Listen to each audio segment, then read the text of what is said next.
Yeah, my brother, he's a mechanic, and he said that what, how they build them now, so, well, you know, when you start, you do them. Yeah. This was the part.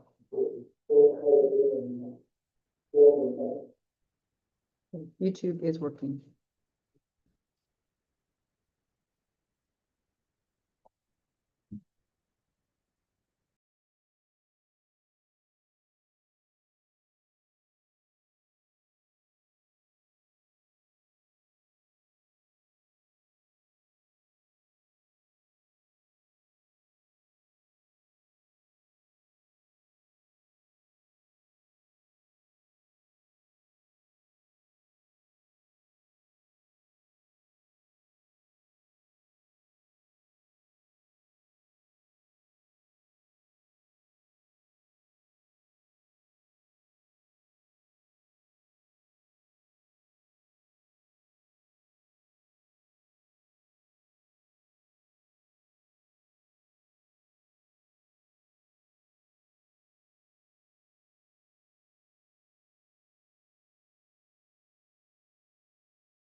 Yeah. 2 minutes. Yeah. Yeah, that's what. Hey, we have somebody, welcome.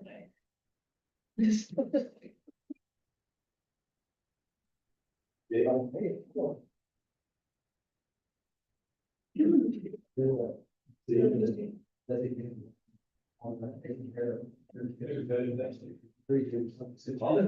Yeah. Yeah. Yeah. What's going on?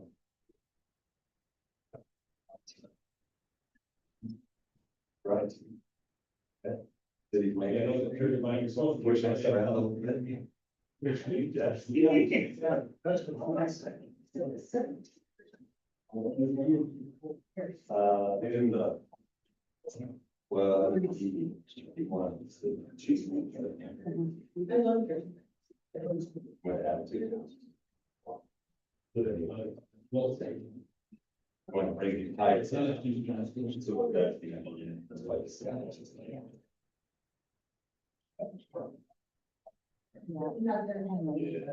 Yeah. On the street. This is, this.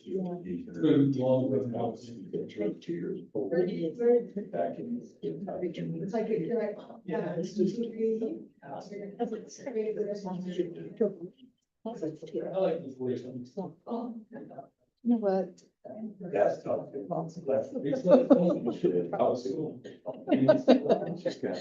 I don't know. I think we fit in, so. Yeah. No, And that they. no, I talked to you on a regular basis, there's no way. We'll breeze on the street too. so- Oh, that's Yeah. right, you guys know. Yeah. When they bring up birds, if they come to up and they look at that, it's Oh, he's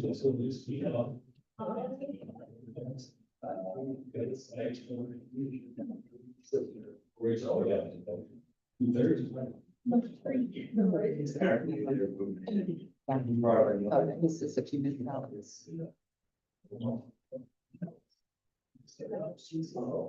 That's good. So you like to talk to you?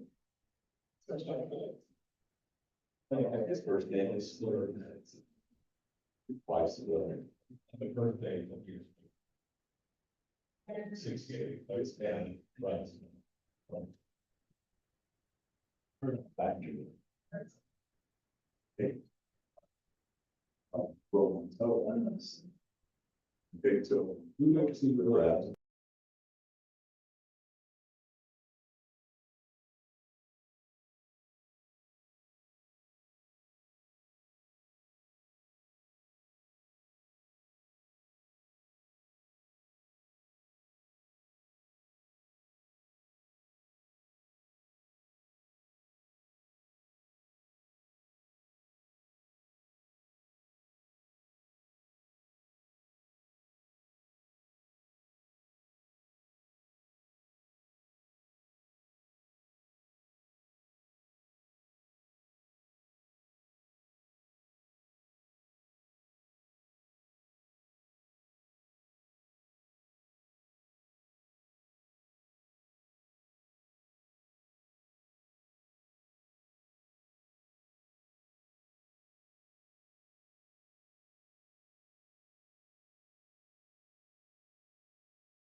All the way.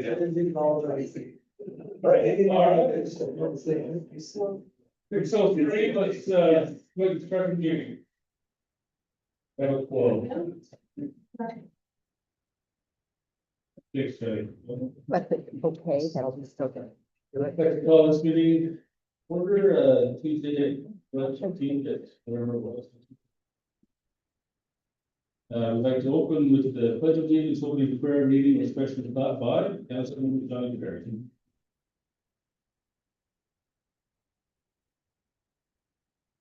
Yeah, I did it last time, and I'll do it again.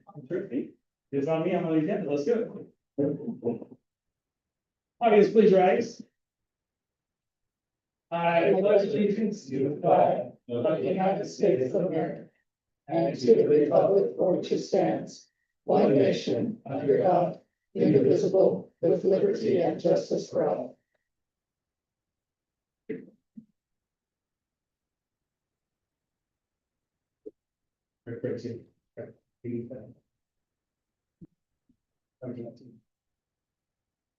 Our Father in heaven, we're grateful for this opportunity to be together at the city council. Grateful for the opportunity to serve the citizens, grateful for the city we live in the area, and that those who have gone before us, who are prepared, and given us this opportunity to preserve and protect and to oversee the different decisions that govern this city.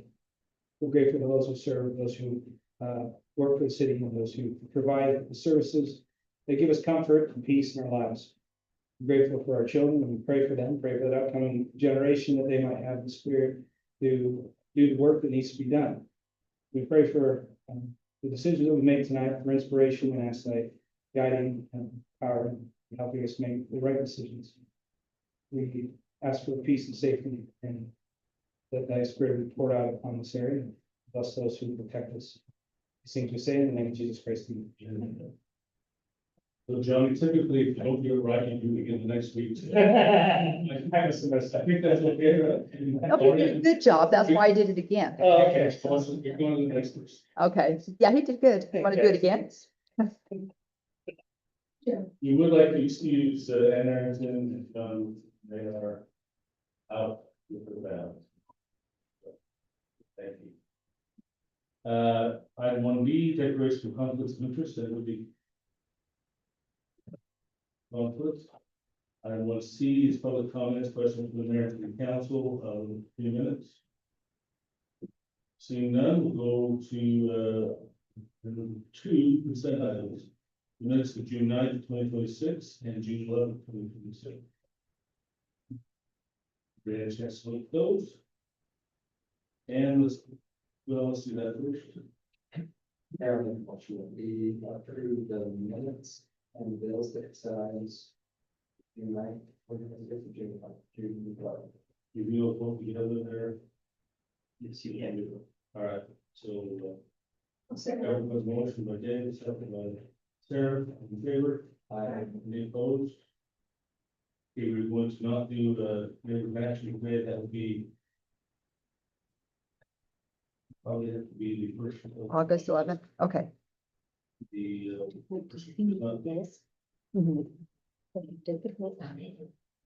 Item number 4, amend development agreement with Latonia, Carlos LLC, discussion and consideration of entering into the first amendment. The first amendment to the development agreement with Latonia, Carlos LLC, regarding an update to the G's, this is cost sharing. This is resolution 2026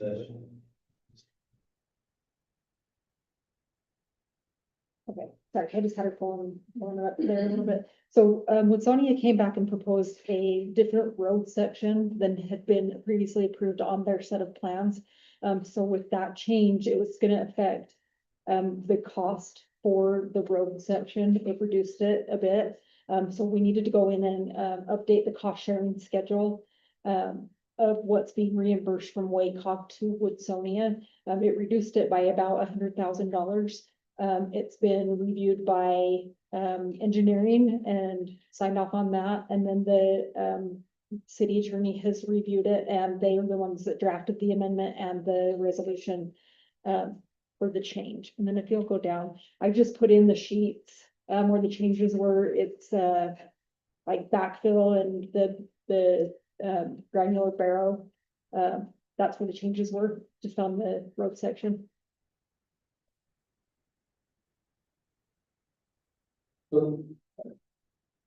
So the reduction in cost is because of change to the road, not Yes. necessarily going to weight the volume. That difference.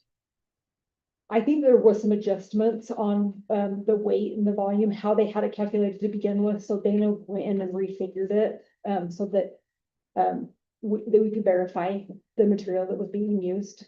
So I think it was adjusted all, it wasn't just because of that, it was because they changed the road section as well.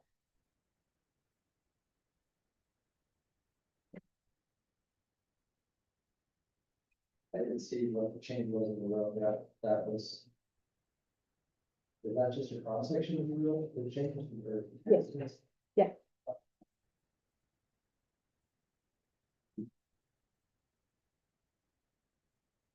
Yeah, the plans to amend the development agreement with Woodstonia Farmers LLC as presented by City Administrator.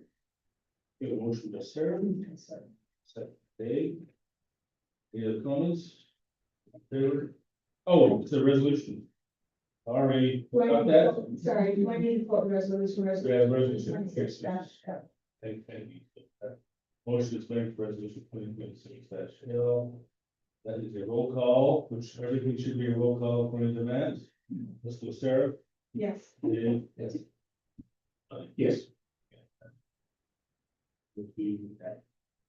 Okay, this item applies to rezone, discussion and consideration to rezone approximately 8.1 acres of land at approximately 2775 north. I was asking her to change slides, but she's already there. You say 15 from MP1, plan manufacturing to MCM manufacturing commercial mixed. Google County parcel listed in item 5, ordinance 2026-16. Commissioners Far West Landing. And presenter is Andrea Steiner. I did talk to Far West Landing. They asked if they needed to have representation. I said that no, so they work in here. Yeah. So I did. Okay, so they've requested the rezone, as the mayor said, from the MP1 zone to the MCM zone. This would allow for them to go with what they proposed on their concept plan of a hotel and a restaurant versus what is restricted by the MP1 zone. I just want to point out that the parcels ending in 0011 and 0001 lie in the corporate boundaries of Pleasant View City. The 0012 is the one that lies in Far West City boundaries, but we have the interlocal agreement with Far West City so that we're the land use authority on that parcel, and then they took over land use authority for that small sliver between the one parcel and the roadway that actually is in Pleasant View City. So just to keep it consistent, we go on to one slide. This is. Yeah. So that on the west side, in the center picture where the blue line goes down, that part actually lies in Far West City boundaries. But to just keep it all consistent as that one single lot, we're just going to rezone, or they've requested to rezone the whole thing. And we have authority to do so based on our interlocal agreement with Far West City. So left is your concept plan, right is your vicinity map. I think we're all familiar with where this development is, and staff would recommend approval of the rezone. Nothing else to go to the hearing. If you go to the presentation also, so you can see that. Hospital plan.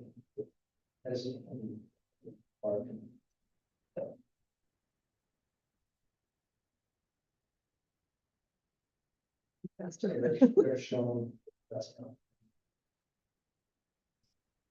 Yeah, and I failed to mention that parcel C at the top of there is their detention basin that is going to provide the water for their irrigation for the whole farm's land. Yeah, so parcel C at the top won't ever be developed. It's just the detention basin. Besides, the allowance of changing the zone for a hotel and restaurant, what other things, you know, off the top of your head, or whatever, that this, when we rezone, if we rezone, would allow? I don't know what all the uses are right off the top of my head. I know the difference is that the MP zone is more geared towards planned manufacturing, and the MCM has the commercial component in it, which I feel like would be more beneficial to Pleasant View than just leaving it all manufacturing. So manufacturing and Yes. probably maybe. Yeah.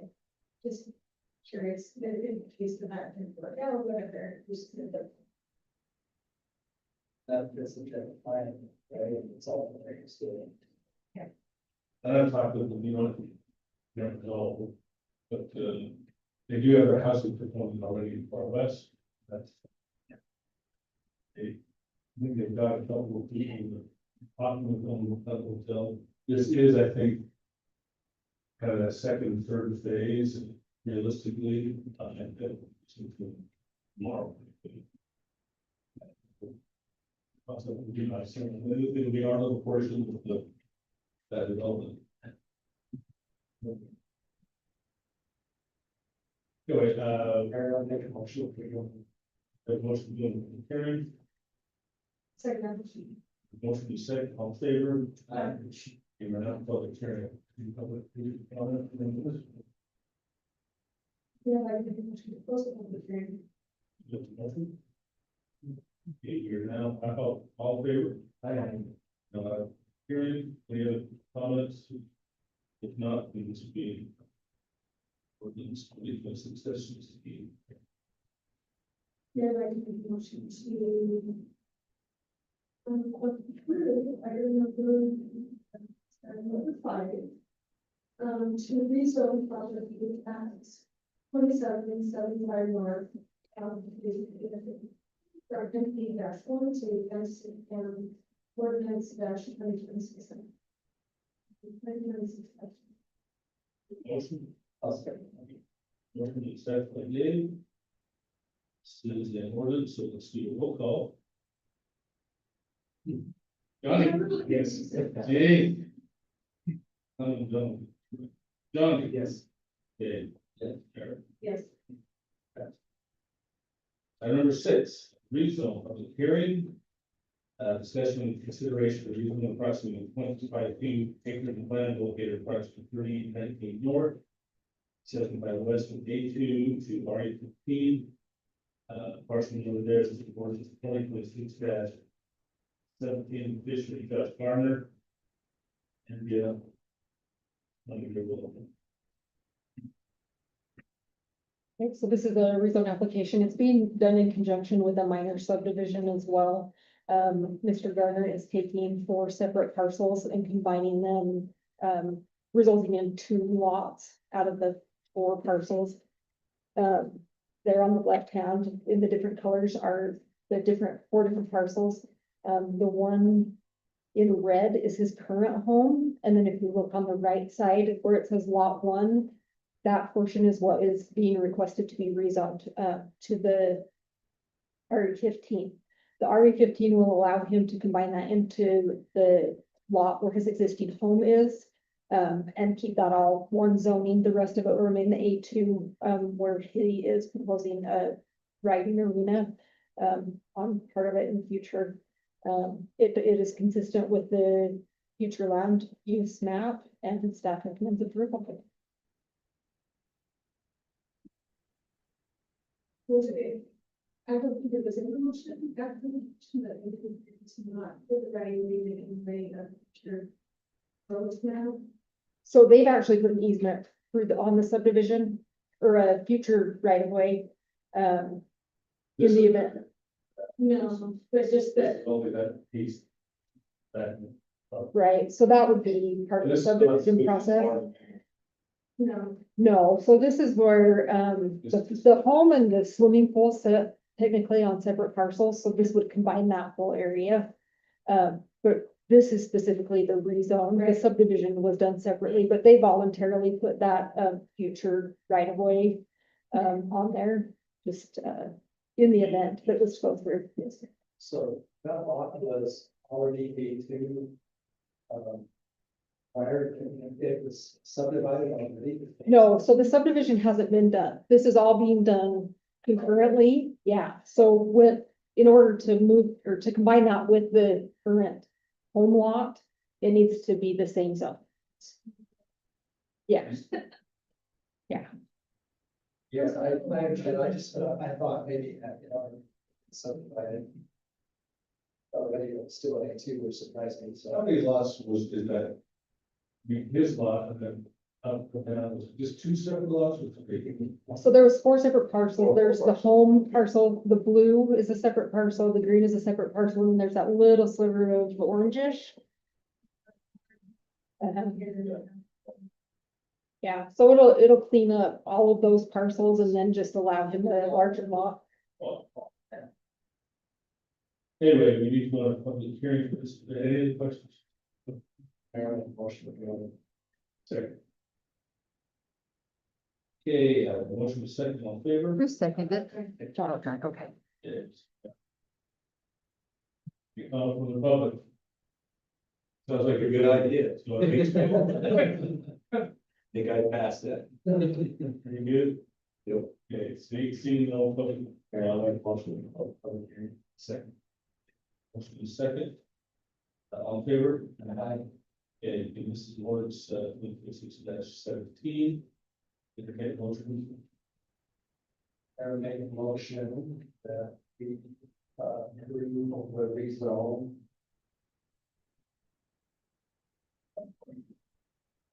Rezone, parcel 173110018 Okay, the motion, a second. Yeah, Yes. Derek? Yes. Okay, passes as well. Thank you. Yeah, right on down there. Where's it? Argentina. Oh, boy. Sounds big. So I said, well. Okay. Okay, Appreciate you guys. item number 7. Proposal agreement, discussion possible action to approve, disposal agreement with waste management for disposal. Of acceptable waste collected and received from Pleasant View City. Henry will talk about it, when we have something to discuss as well. That, So we received proposals from Waste Management and from Public Services for the disposal of our refuse. With Weber County, our interlocal agreement expired at the end of June. And they have entered a lease agreement with Waste Management for them to run the Weber County transfer station. Republic Service is utilizing the Ogden transfer station. So the proposals go to 2 different transfer stations. Okay, I did a bit of a comparative analysis on it. The base rate for Waste Management is slightly more by 65 cents a ton. The annual increases, as you can see, Waste Management has the greater the consumer price index or 3%. And Republic is CPI only, but if CPI goes down, we don't adjust down. There are some provisions for rate increases, but Republic Services has to be negotiated. There is a fuel surcharge that Republic Services charge that Waste Management does not. If fuel exceeds $3.50 a gallon, which it already is right now, they will add a percentage to our monthly bill per tonnage. And at $3.50 a gallon, it's 28 cents per ton that they'll add to the invoice. And then that $5.41 a ton is up to $8 a gallon. So anywhere between $3.50 a gallon and $8 a gallon, they put a chart in there so you can see what you'd be charged for each increment of the gas. But I mean, we could be looking at several dollars per ton in fuel surcharges. The other thing that Waste Management offers that Republic Services did not is a rebate. It's $4 per ton on construction and demolition materials, and then $1 per ton for all other waste. Under Waste Management, they just have a general obligation to accept the waste where Republic Services is requiring a minimum capacity that Pleasant View is bringing into their transfer station. So overall, staff would recommend approval with the Waste Management contract because between the fuel surcharge and the rebate, it's more cost effective to go with Waste Management. I did ask legal to do a review on it. They said it would be done by tonight, so I just want to check in with Matt, says we're good to go. We have no change. No changes, okay. That's it. So this has been going back and forth for a long time, as you all know. I think waste management is the better deal, but also I want to keep competition there. Waste management, you know, the county gave that our waste management team took it over. They want to make money too. They're not doing this to serve us, you know, they're gonna make money on stuff. But by supporting waste management with the Weaver transfer station, a lot of the private citizen drop off will still remain the same. The public doesn't have that right. They don't have that ability to do that. Where's their location? I just saw for And this, the phone transfer. So, and in talking with waste management, we can change and everything. The other thing is, Republic will still be our provider, will be our hauler. That changes nothing. I actually assured her that we're happy with Republic service we're giving and the hands we're giving all. So it has nothing to do with that. This is just where they take our garbage.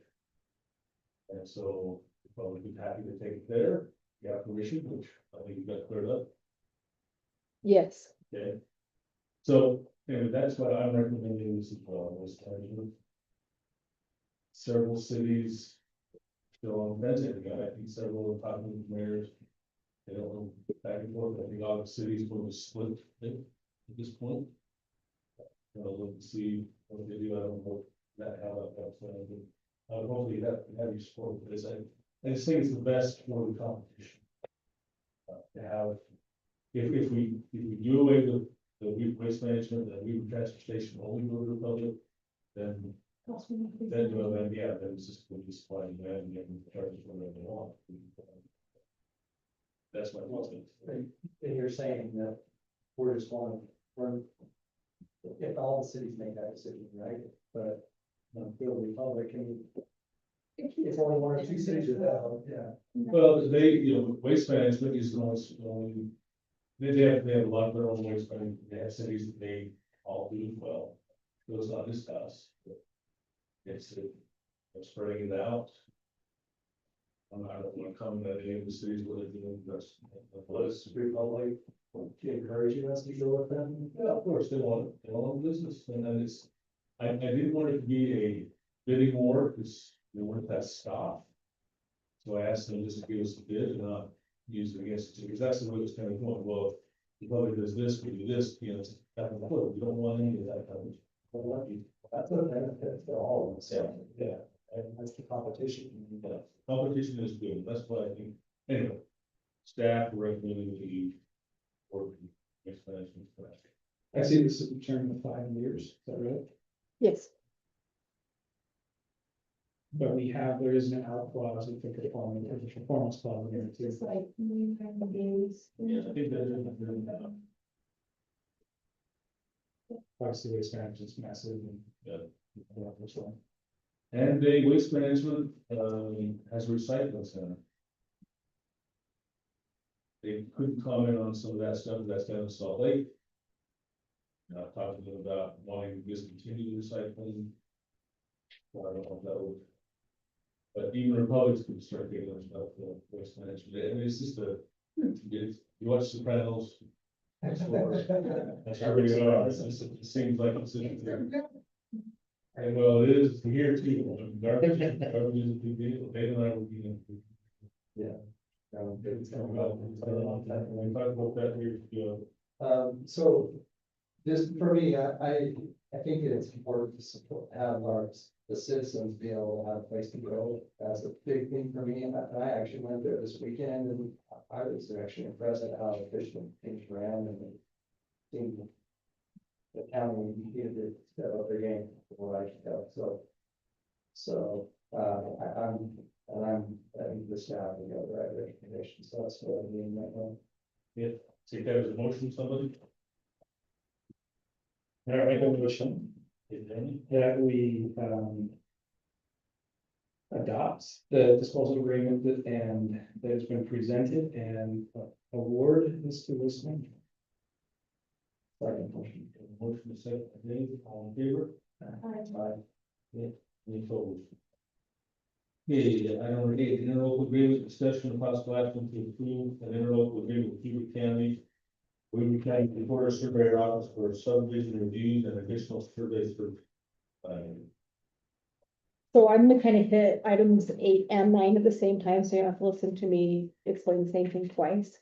Weaver County passed an ordinance that ups their fees for reviewing subdivision plats through the recorder and surveyor's office.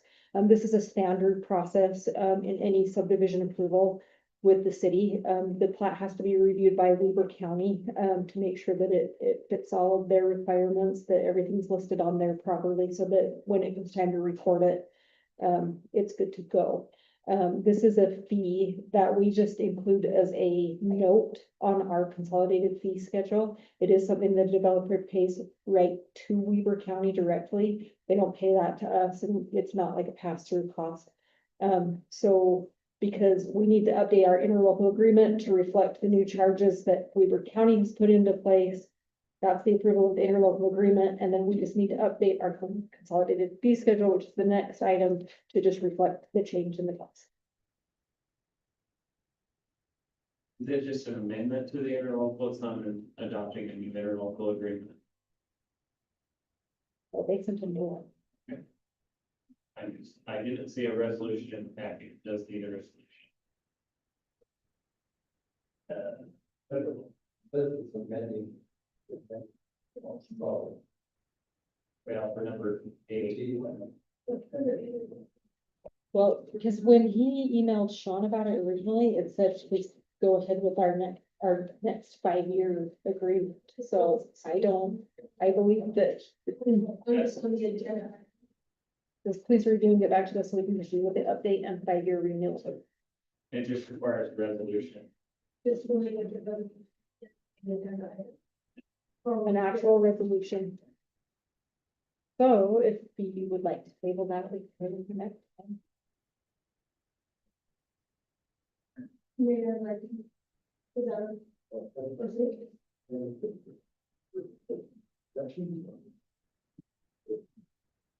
Anyway, around it, there's a. No. No, the code specifically states it shall be approved by a resolution, so. And Even if we're amending a.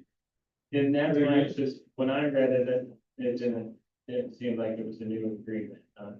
It is an amendment, then it doesn't have to be the resolution. here. We're amending it for the next 5 years, or we schedule, but I'm just going. Well, this is a resolution amending on the actual title of the packet, not the agenda item. It says a resolution amendment. You need a resolution. Okay. I would say let's, can we? Yeah, we can take both of them. Would there be any reason to? Have it be. Is it over Jason, so we just have fees? Correct. They would, but they don't make it promise to. Well, No, we're paying them. I don't think we can, I don't think we can adopt the schedule, but. Correct. Right, let's make have. Okay. Motion to table 8 then. Then I do make a motion to do 8 and 9 as we create the resolution. Back. Give it for staff. In favor? Aye. Yeah, I understand. It's the second one. Oh, go ahead. I didn't get this so. I would say no, we would do the, item number 10, professional service agreement, pet service, discussion possible action, approve professional service agreement, pet service, writing services for a 6-month period. Me again.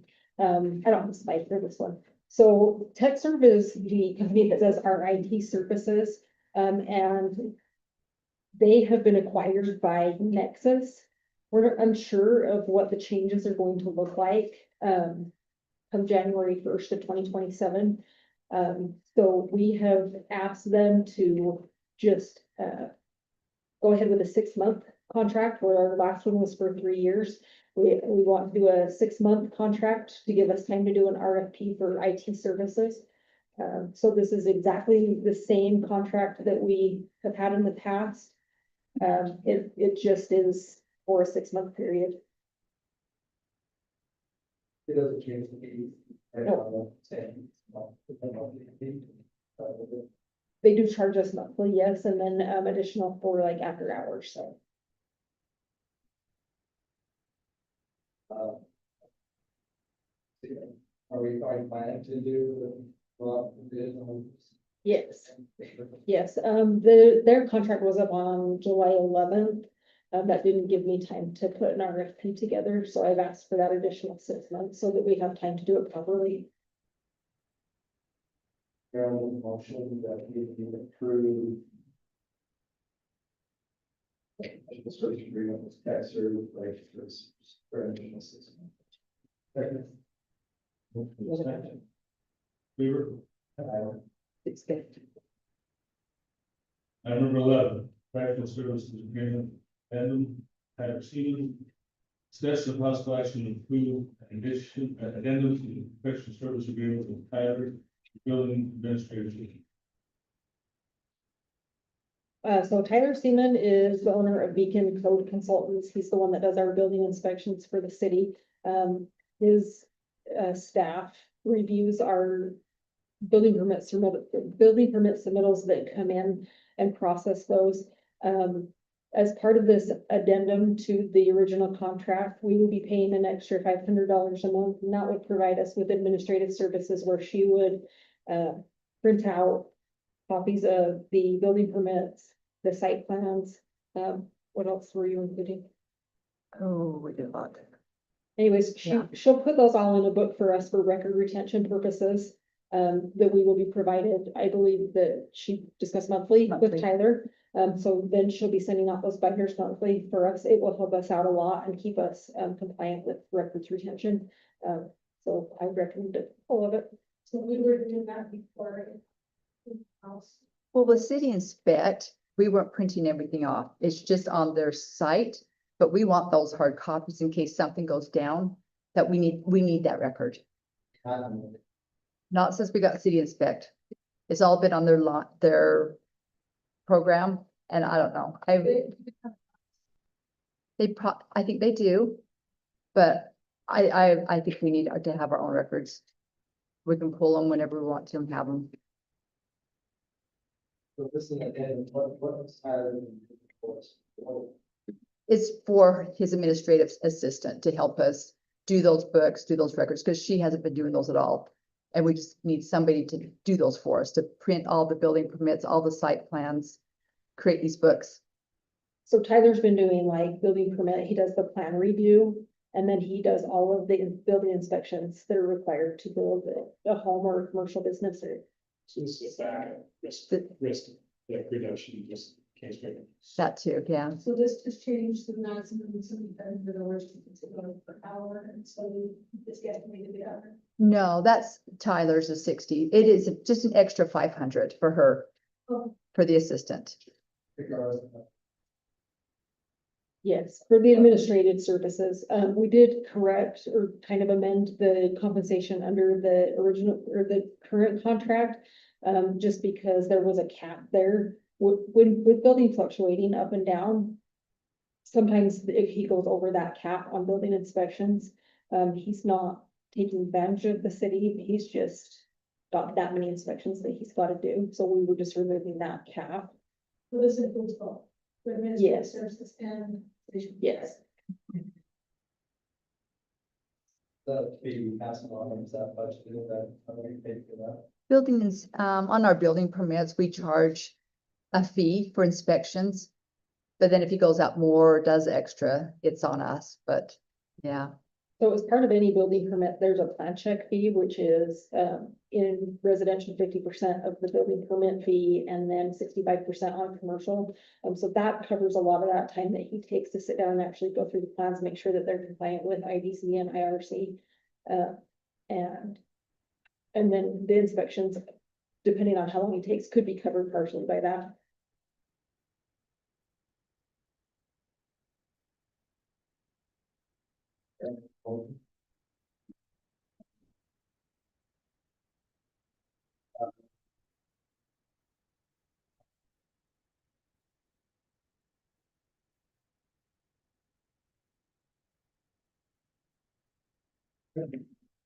Motion second. Comments? April. That's. Big side. Yeah, here we go. We're first. So. And everybody, so the original packet didn't have. They've got page 2 on your desk. Oh, okay. I sent an email today. Did I send that? You just said, yeah. Yeah, I sent an email today. Tired. So. We've been working on this for quite a while. We went back and forth. My goal was to have an ordinance in place that doesn't break with state law. And I actually, as far as one road, but the state law, it's actually really pretty well. It's made it pretty easy, pretty good to enforce. So what we've talked a lot about in the past is on the city paths and sidewalks. And whether we want to restrict e-bikes and stuff more inside of the flood. I can go through this, or does anybody have any trouble? Anybody have any questions on it? A couple of things to point out. Right, the first thing out, I'm gonna try to really, if this is adopted, drive home to our officers, set up this. I want people to enjoy Pleasant. I want people to enjoy our paths. I want kids to, I think e-bikes are being, I think there's gonna come there. No bikes. I think every kid, it's been a long time since I've seen a bike that should just be a bike cheap. But, so I think, it's good to get an ordinance because we do need to have something in place. The only thing says, I'm speaking of. Yeah. And I've talked to Stetson many times. The enforcement aspect, you need to give the officers something to, something that they can fill up with kids.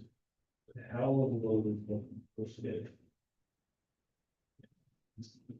Being bored out, I can't see, and I've been noticing all these kids going around speaking through just out of control. And even, that, I don't know, 23 miles an hour, you pass in and out, I was walking the other day, just two kids just buzzed by, I just, they were so quiet. I didn't know where they come. I just stepped one way or the other, depending on where they, so, well, how do you do that? How do you catch them right there? And so, yeah, you can go into this detail, which thank you, and you've done a lot of work with it, but I don't want to just have an ordinance, just have it on the books. And I don't know how we have a kids. Start. Definitely start. Gosh, well, how are we gonna make this team or without having some buy-in from city, parents, the kids themselves? I don't know how we fix that, and that's the frustrating part that I see. Anyway, that's the thing. Yeah. Back to you. That is a frustrating part. It's just this last week, we've had two pursuits. We tried to stop them and talk to them, they take off. One of them, we've got one of our officers found a group of kids behind the coconut, something down out there on 89. Kids behind that building, 11:30, 12 o'clock at night, they take off, they get on 89, shut the lights off. And take off down 89. And we called one of them. He wasn't, well, we actually impounded his bike because he wasn't very friendly, but, so, yeah, the enforcement part of it is hard because when they do take off, I've told the officers, I don't want you chasing a kid on an e-bike at 30 miles an hour around the city Right, breakfast is, we got the risk doesn't have. Yeah, yeah, but we don't want to give They're you, sneaky. like jumped on 89, with the lights off, take off, it's like. It's just, it's a stressful part of it, is starting to wear on our officers, every time they try to approach these kids, they take off on them. But hopefully, we've been able to follow up and catch something later on, but. So a couple, back to the ordinance, I did put in here, Sarah called me earlier about, where all this applies at, it's the city parks, shared paths, multi-use trails. I just kind of try to include anything that the city owns that we can enforce, that we have jurisdiction to enforce the code on. It has been reviewed by Matt. That's And initially in the ordinance, it says the first time, stop is a warning, an opportunity for education. And there's some tweet about limits. And also to hold parents responsible and if it become an infraction for the parents if they admit that they, I didn't think about that, everything's good. yeah, there should be, Besides, so. yeah, it does become, they can't give their kids permission to buy it. Or to say, Yeah, the same things. Yeah, we have impounded a couple of them, so far, with the exception of less than 5, probably, the parents have been pretty good about it. We call them to come and get them. We are giving warnings at first, but we're having the parents come get it, we're not just stopping saying, hey, don't do this, go on. is there the children device out of it? What is the? Yeah. I can see that. I can't remember, we don't, that's the tow truck. Who is that? Yeah, because I don't know, some of the e-bikes are, they're a lot of money. I don't really want, I don't know, I talked to, our tow company that we use, and he's happy to do it, and they just go get it out of the town. So then we don't have to worry about having them e-bikes, so that's how it should be. So the impound is just it's a fee to turn, it's not. Well, they can still get cited, have to go to court, like this kid the other day, we gave him a citation, so he'll have to go to court and pay the fine on all that, plus go get his bike out of it, for monster traffic.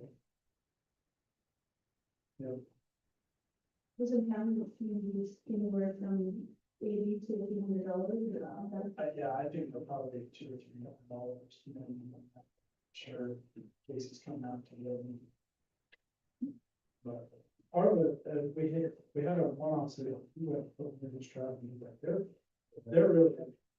So,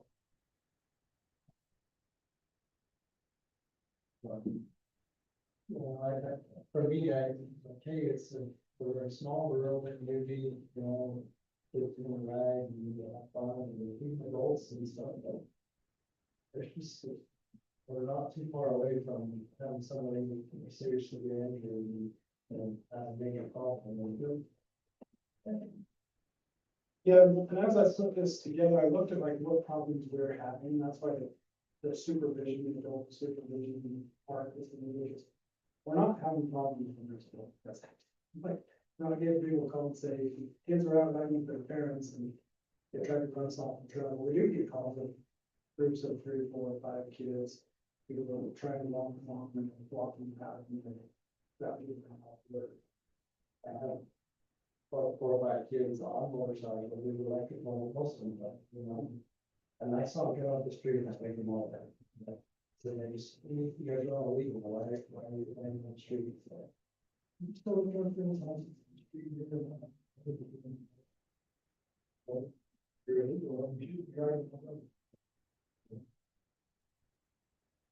Up the streets, lately up the street has been all down on the people. Well, if you don't have to go to all complex, this thing get long enough, you'll be on the football course,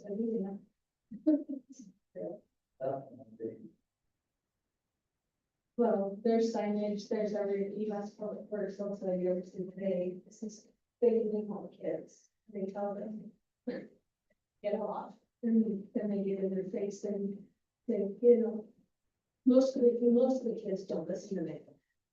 Just that's not to write on, This will last public works guys to take action. there you go. I think that's a reading level, they something. Yeah. Take it down, right, that's property owned, maintained, operated. Yeah, it does say, or authorized city employee, where is that? Right, this chapter may be enforced by this. Enforcement of the order. Other documents.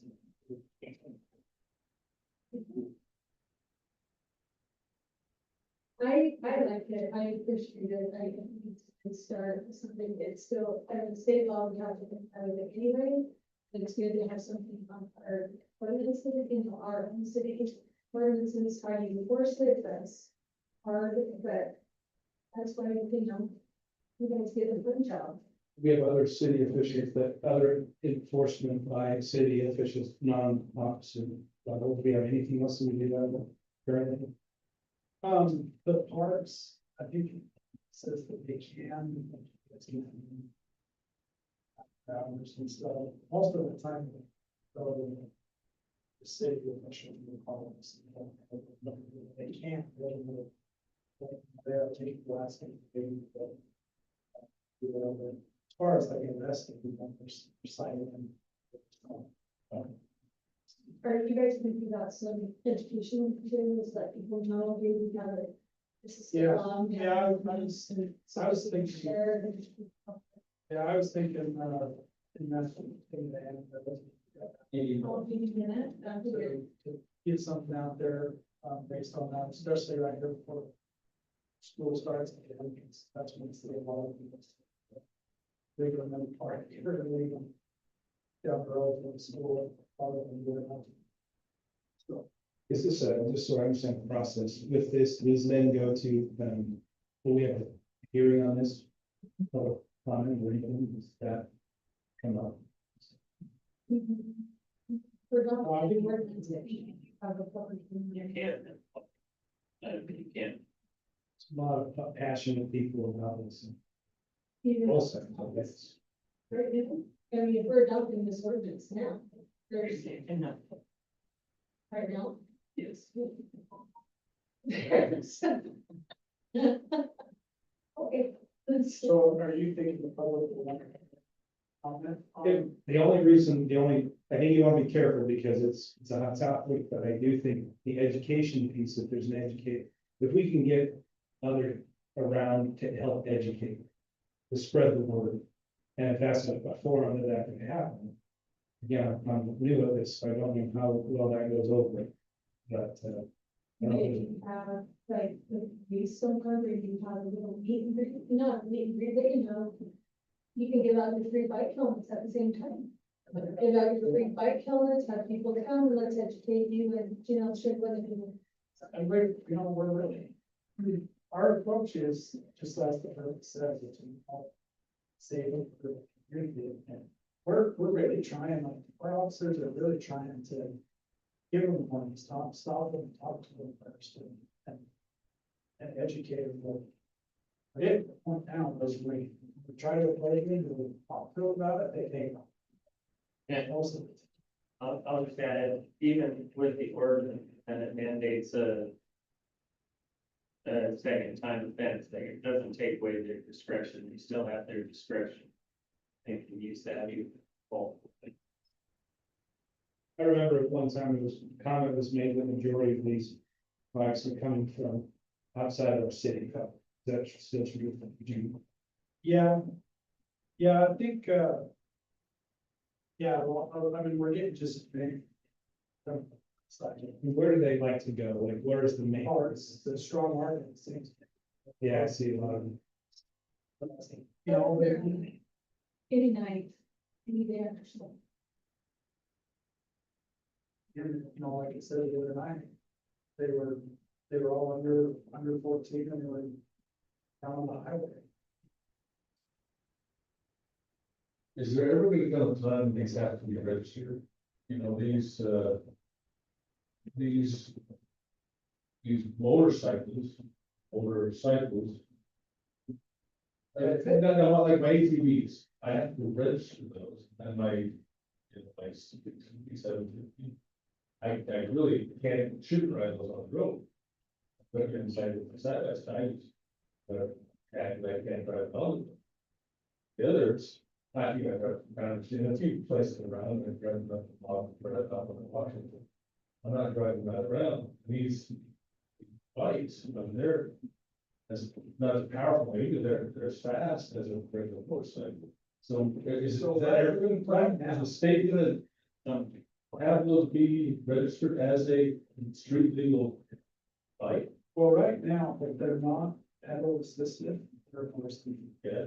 So anything that doesn't have pedals on it is one percent. Hey, So- it should be registered, it should be licensed. So is that something that we can enforce that way? Yeah, when we do. Because I don't see any. Pedal assisted. Most of them, like you're seeing on some, they're pedal assisted. So what was the scooter? And some of those scooters, they're as fast as anything else too, they're not pedal assisted. Well, if it's under 21, it's like 80. But they have adult scooters that go like 35 right now. I see some, not regular night kids, when they're supposed to be driving. Well, speaking. On scooter. Well, So anyway, I just wondered if that's ever going to come that way. I still don't see how we're gonna enforce it, and this is nice, it's a nice start, this is something I don't think we can public. I'm afraid I don't think that's gonna be that, but I think the police, if they stop these kids, because they get educated, and we're not gonna tolerate some of this stuff, because it gets out there, most of that's spread to the kids. Hey, we can behave. Yeah, just get in and out of the traffic, you can't just be cut people off, because it is, and I thought this was too, you had that golf cart accident again. And if we have somebody, you know, killed or injured, that's going to be a problem, because there's just more and more kids out there flipping in and out, going to the gun. When I was there at your house, we had, you know, kids that, there's a thing, so I don't know, I mean, it's a good start, I'm not saying anything against what you've done, you can adopt this, but I just don't know what it's gonna do. I think this is something that we're gonna be addressing pretty regularly in the future. It's evolving. I think it's gonna become like a Campbell store by. So, like, one thing that I will say in regards to these, there is a problem, because we have, recently had cases where they're running from us, and they're, cars and stuff. However, at the same time, I will say, as far as the community, there is gonna be concern on both sides, of the community saying, hey, why can't our kids go for a little ride on their bike? I will say, we're interacting with kids on e-bikes on a daily basis, so officers. And I get very few, I don't know if Andre's getting along, or you are, or you guys are, but I'm not getting a ton of people calling upset, that the kid got stopped. I've had, one or two, most of them are just asking questions like, what's the rules on a bike? They're riding down the road. And actually, most of them are just like some kind of system. And it should be registered. But, you know, in my mind, I'm not an old man, I get that, but I think what I could do on a bicycle. is slow. I drove on a bike to a friend's house, I go down to the store. That's probably the only thing that wasn't going to affect is the speed, recklessness. These kids, and they don't have to put anything into it, they just have to punch a button. They're gone. And it's so quick, it's just like everything, instant gratification, instant. Be there, and if you go to a friend's house, go to church, go to, the strong market. Care, just how they get there, and that. These kids with these attitudes, I'd say kids, I'd say that maybe. Whoever it is, even the adults or anybody that be reckless and out of control. I didn't really know how to address it in here, so I didn't, I think some point later on, this is a good start, I think this is a good direction, but You know, really. The groups of kids is where you're having some complaints. They're cool kids. And I'm totally negative parental supervision, part of this might help with that, but that's one of the biggest problems that I hear about. Going through 5, 6, and 10. Well, we want the kids out of the house off the video game. Now they're out. What do you want? Yeah, it's not. But that is what I get most complaints when there's groups of them.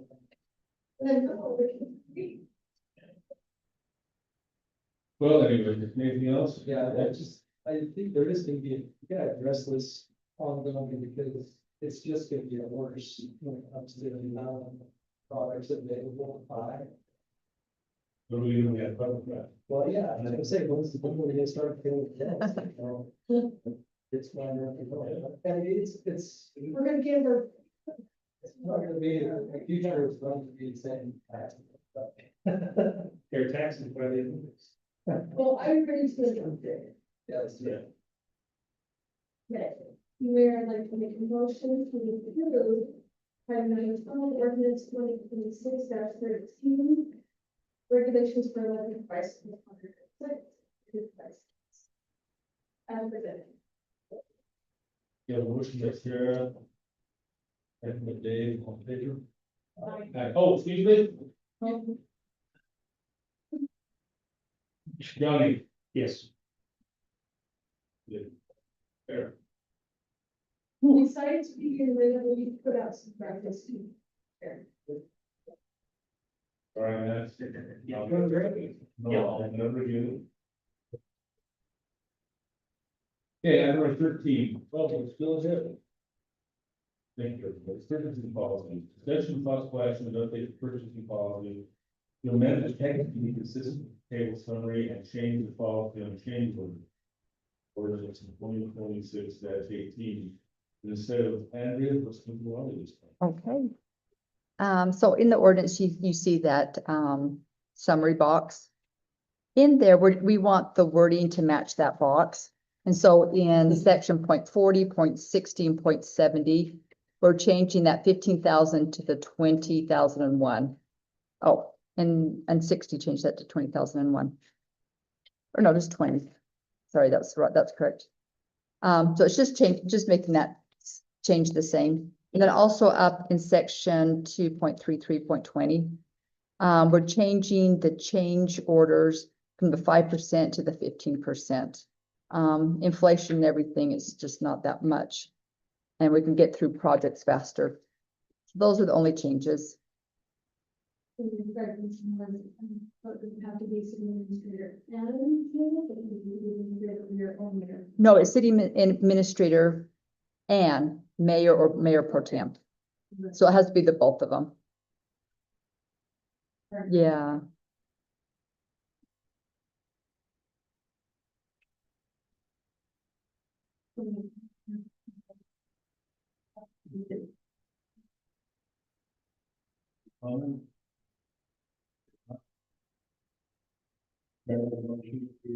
Adopt the purchasing policy, as amended. The text is consistent with the table showing as identified in ordinance 2026-18. What's that mean? Motion is second. Yuri. yes. Right? Yes. Yes. Adequate public facilities ordinance. 14, discussion possible action to adopt the 2026 doesn't be adequate public facilities ordinance 2026-19. Back to this kind So this is an ordinance that helps us determine if there's adequate public facilities to support new development. And the way that it stands, it's not in compliance with the way that the state has changed the law regarding subdivision approvals, where the city council can no longer be the approval body for residential subdivisions. Requiring the adequate public facilities determination prior to that by the city council is kind of going against what the state code is saying. The way that this is done anyways is through the process, the public facilities are, evaluated and determined as part of the subdivision process. So this is just an update to reflect the way that we've been doing it, since the law changed with the subdivision ordinance or the subdivision, law being updated to not have the city council as the approval body for the subdivisions. So, So the DRC is that what you're saying? so for like for minor subdivision and preliminary, residential subdivisions, they go to planning commission for approval. And then the final approval goes to DRC. But if it's not a minor and preliminary, it still goes to city council. No, residential doesn't come to city council, Everything. right? And that's in state code. They wanted to kind of, As commercial and residential. City council too. Commercial subdivision still, Yes. city council. So all of Oregon's law changes. there's a lot of changes in there, yeah. So, and most of that is just in line with the state code. Just paring it down to the process that we're actually doing that's consistent with state code. It's removing an extra step where before it was requiring that determination to be made prior to the subdivision application. Now it's just approving it as part of the subdivision application. Well, it doesn't change the adequate facilities ordinance. That, you know, what it's requiring, just the approval process. Right. I did advertise in public hearings, I'll get put on the agenda. Oh, and Laurie just indicated she did advertise this as a public hearing. It was noticed as a public hearing, but it doesn't say that on your agenda, so it will require a public hearing for the ordinance approval. It's not on the treasure. It was advertised as a public hearing as a separate notice. Yes, it just isn't on your city council agenda as a public hearing. No seventh of that. But that. No, if it's noticed, then it's not. Yeah. So it was properly noticed. Class A notice doesn't require to be on the agenda necessarily, it's just required.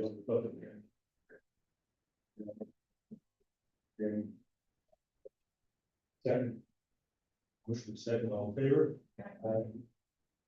Public? Seeing none? Motion second, all in favor? Aye.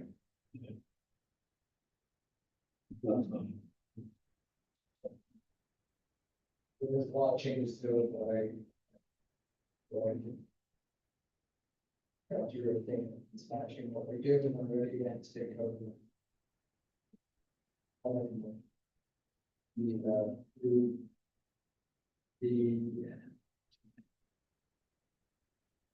The organization close, the adequate.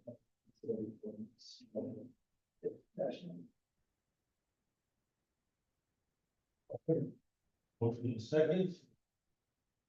Ferry, yes. Yuri. Yes. All right, Tyson. Big day, first of the month. That's very exciting. I don't know if you can decant.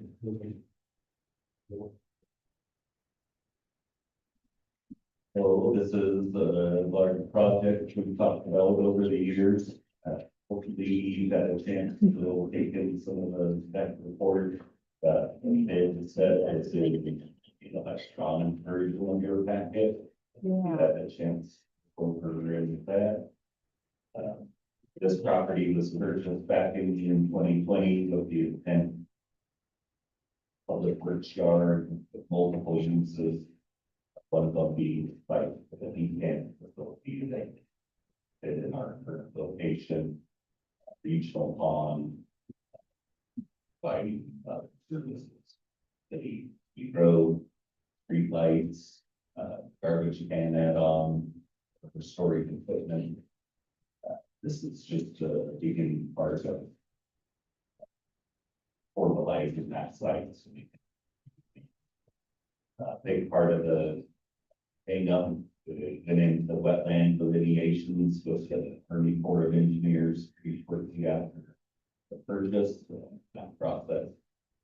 The new EPA rules for determining that sort of dragged out that for a long time.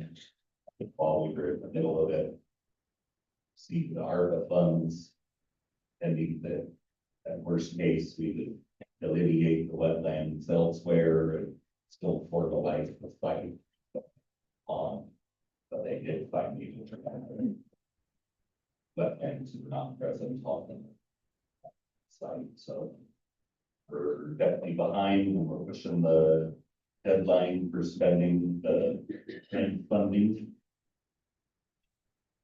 Of the amount of $636,000. $36,938. Right. We went out to bid. Received a lot of good bids. Next construction came in at the lowest bidder with added alternates. 1.6 million. The $437. But that's with some alternates that you see on the bid schedule. One of them being the concrete panel fence, like the one of the birds job. This one's about a 6 foot. I don't know if they had to do a slightly reduced panel or a different manufacturer, or they following the curve and have step down this from such a grade. But a lot of site would be a 6 foot panel height, or there's an 8 foot panel height option.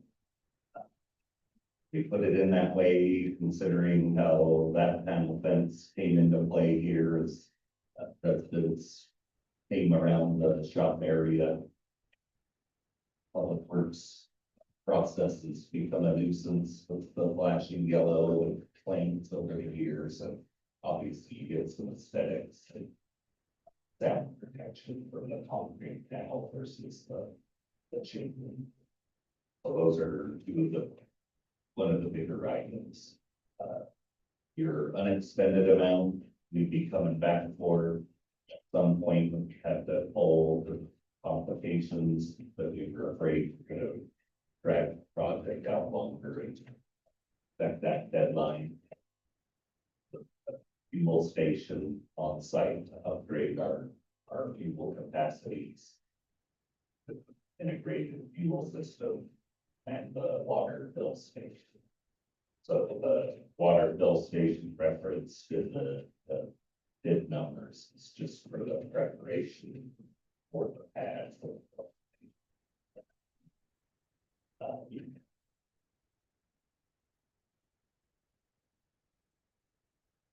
Big one you'd want to look at is bids.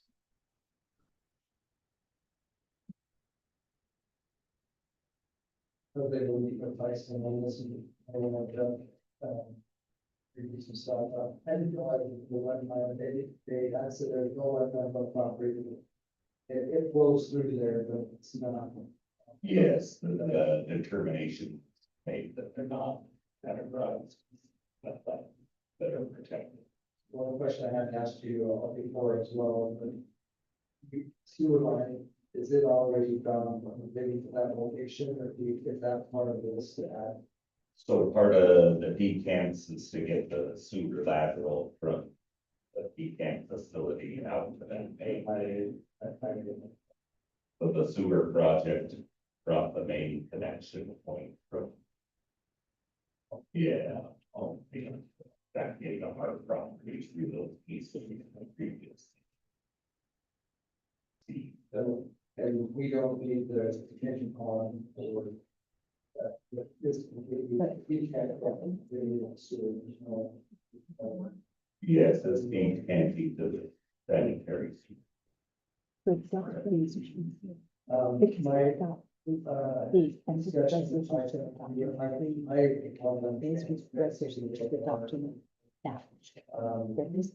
Discussion with them, I didn't feel like we could. Decide that prior to this meeting. Here's. I don't know. City. I don't know if you remember, this is pretty interesting, so we discussed that. It was $400,000 or something, big amount, anybody. Right here. It was a lot of, this is the. I mean, it's not forever, but it's so much nicer than. Going in, so you know, we talked about slatted chain link. It's like, kind of like the cup, I wish we would have done something. We always take the low. Here's not the budget thing, I don't know, it's a tough thing for me, but, you know, you guys don't want to spend any money. You know, we get. Well, I mean, that's my point, I guess, that's, and the difference between two painted, like, that. Yes, yeah. From a visual. aspect, maybe, a little more security. But it's still, the same security level, I mean, you're gonna, they're gonna jump over. That's good. Okay, but you're proposing to have it. That's even cost. So it's set up to do the conversion, so the board of that, the highest would fall under that. So we would just need to, make sure we define which of that. So, yeah. You know, we just. Another, industrial place, 6 foot, I can look over 6 feet. You know. What are your? I don't have a big preference between 6 and 8. I would recommend concrete panel or something. Or, possibly adjacent to the cemetery park. Different are happening on the east, so the concrete panel just in borders that property. And then the front.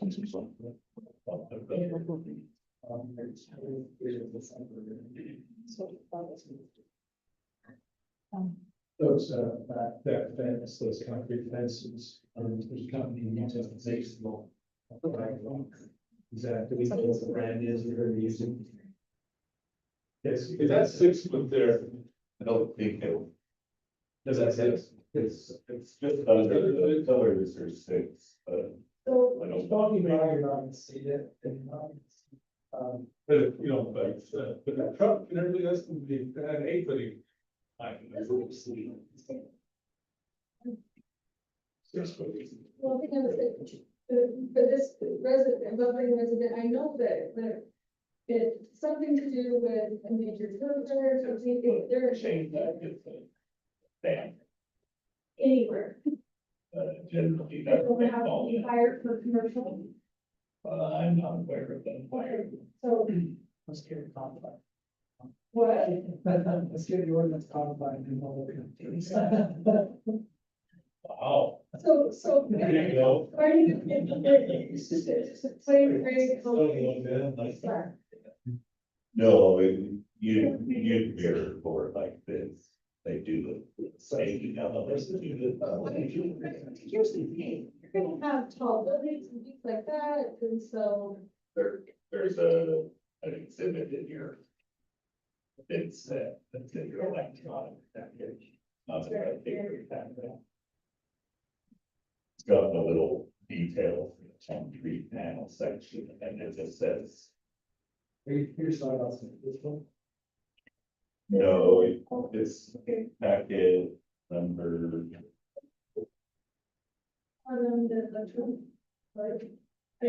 Is it just the numbers or you have to have it? In the second. With the RDA. It's in there.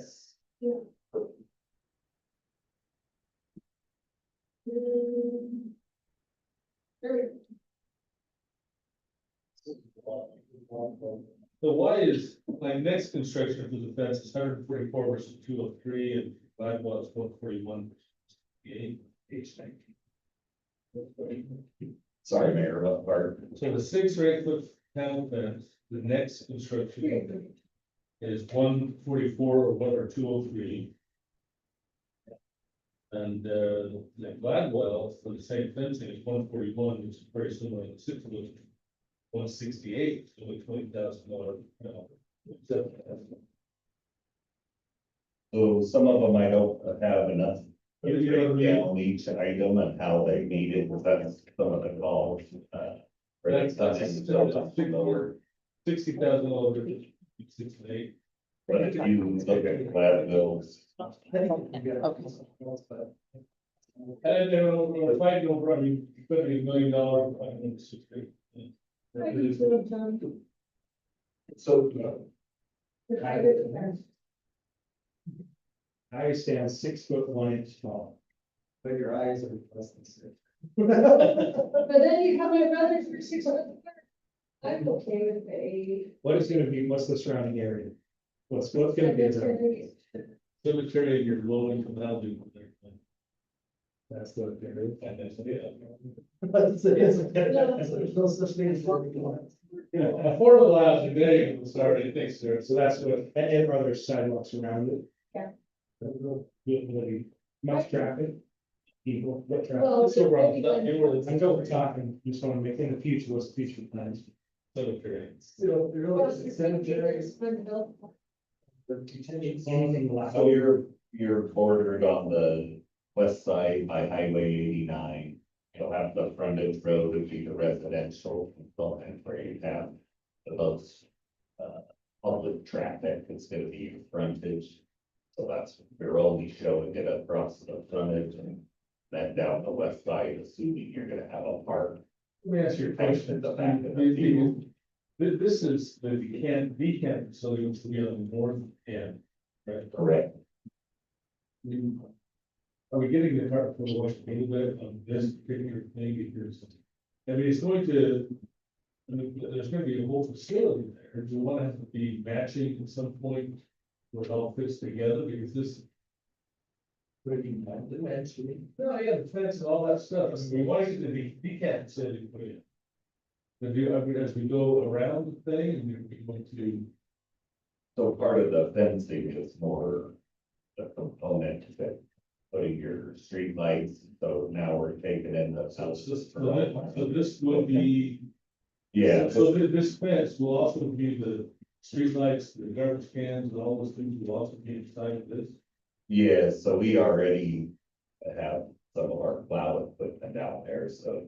We'll either move more of the equipment once it's secure, the cameras are up, so this part of this bid as a whole. Is to go around the whole. Yeah. Okay, I apologize, I misunderstood. I thought this was only for you. No. But you know, if you're gonna have a cemetery and stuff, and things like that. Trying to get people complaining. When they go down there. Here's the cemetery, we went to visit my dead dad, and there's a big other building right next to him. So. Any drawback. Other than. No, it's a. No, so you know what, I kind of think, I see your point, but I think. We don't want to not do what we need to do now and only wish that we did it later. You're gonna have a cemetery, a nice area, a park, and all those things. Okay, so Someday, but Put trees on. you could. You could, but. I'm okay with it now.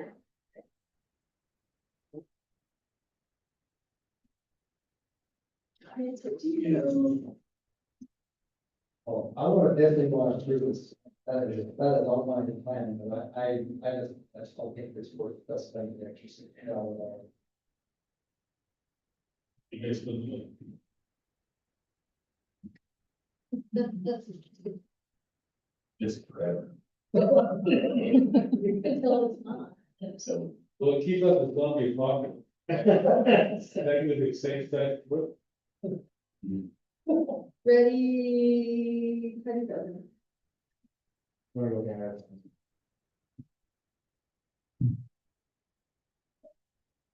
Where's this? What do you need? We have this. So unexpended, I know we have a 600,000 more. Typically, we like go line by line like this and we pick out items where it's like. You can make an adjustment to that, but Another, just a general question, when I look at the bids, why is there such a such a range, 3.8 million versus 2.1? So it's a lot like the railroad, like depending on when we had that bid, the low bidder was significantly lower to our benefit. What capacity do they own their equipment? They have somewhere to move material. There's a lot of factors that go into it. So we always vet it out. If they're gonna have that capacity and if they don't think they missed anything, like the quantities. That's part of what your engineer's recommendation is verifying all of those type of items. Whether they're trying to fill time and I think a big part of that is that we require the work done by December. some might not have wanted to be. So it's comfortable, like, hey, we can do this, but it's not requiring us to do some cut out the projects or whatever, so. when we put out the bid for the involved work, the bid engineer makes the requirements and the quantities and all of those things. Yeah. They come back, there was huge discrepancies, Okay, all right. huge differences of people, that's not a new thing. And it makes you feel better, glad about the second lowest bidder, if you did all the alternates, there's still comes in below. Once you compare the base bids. Which is the next highest bid. Yeah. The next highest bid with the 8-bit fence is still cheaper. than the Yes. second. You throw that out there. I think one of you guys are gonna reject it. I'll make it. Okay, item number 15, Mayor, I make a motion to award the decant facility bids next construction in the amount of $1,688,447.13 as presented by the checks. I was saying. We have a motion and a second, all in favor? Aye. All right,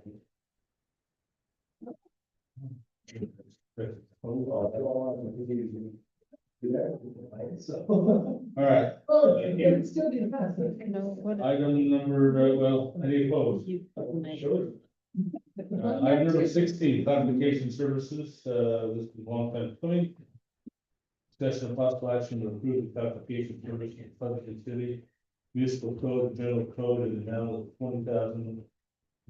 $20,245. I'm really excited about this item on your agenda tonight.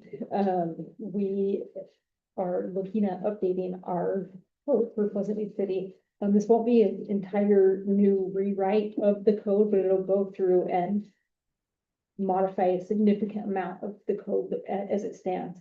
What it's gonna do is convert our current code onto this E-code 360 platform, which indexes our code, makes it a lot more searchable. And then in the background, they're gonna be doing, updating the code. As part of that, they're doing, editorial and legal analysis, to go through. They're gonna check, codes that conflict with each other, because we do have that in some of our code sections. One has one standard, one has another standard, so it's kind of leaves staff in a weird place trying to figure out which code, rules the day, I guess. The new platform, what I love about it is that it's very easily searchable. You can download the documents, you can email the documents, you can send a link for the documents. So, I mean, very easy to work with, applicants on, different things. You know, if they're needing a code reference, you can just send the link right over. You can send that section right over to them.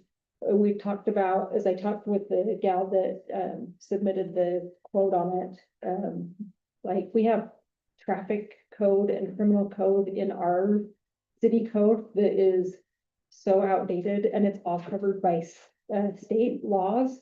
So we're gonna go through and pare down those two sections quite a bit and only leave those ordinances like the golf cart ordinances or the e-bike ordinances that we've passed that are already covered by state law. Yeah, so. Yeah, I think that was good. Speeds. I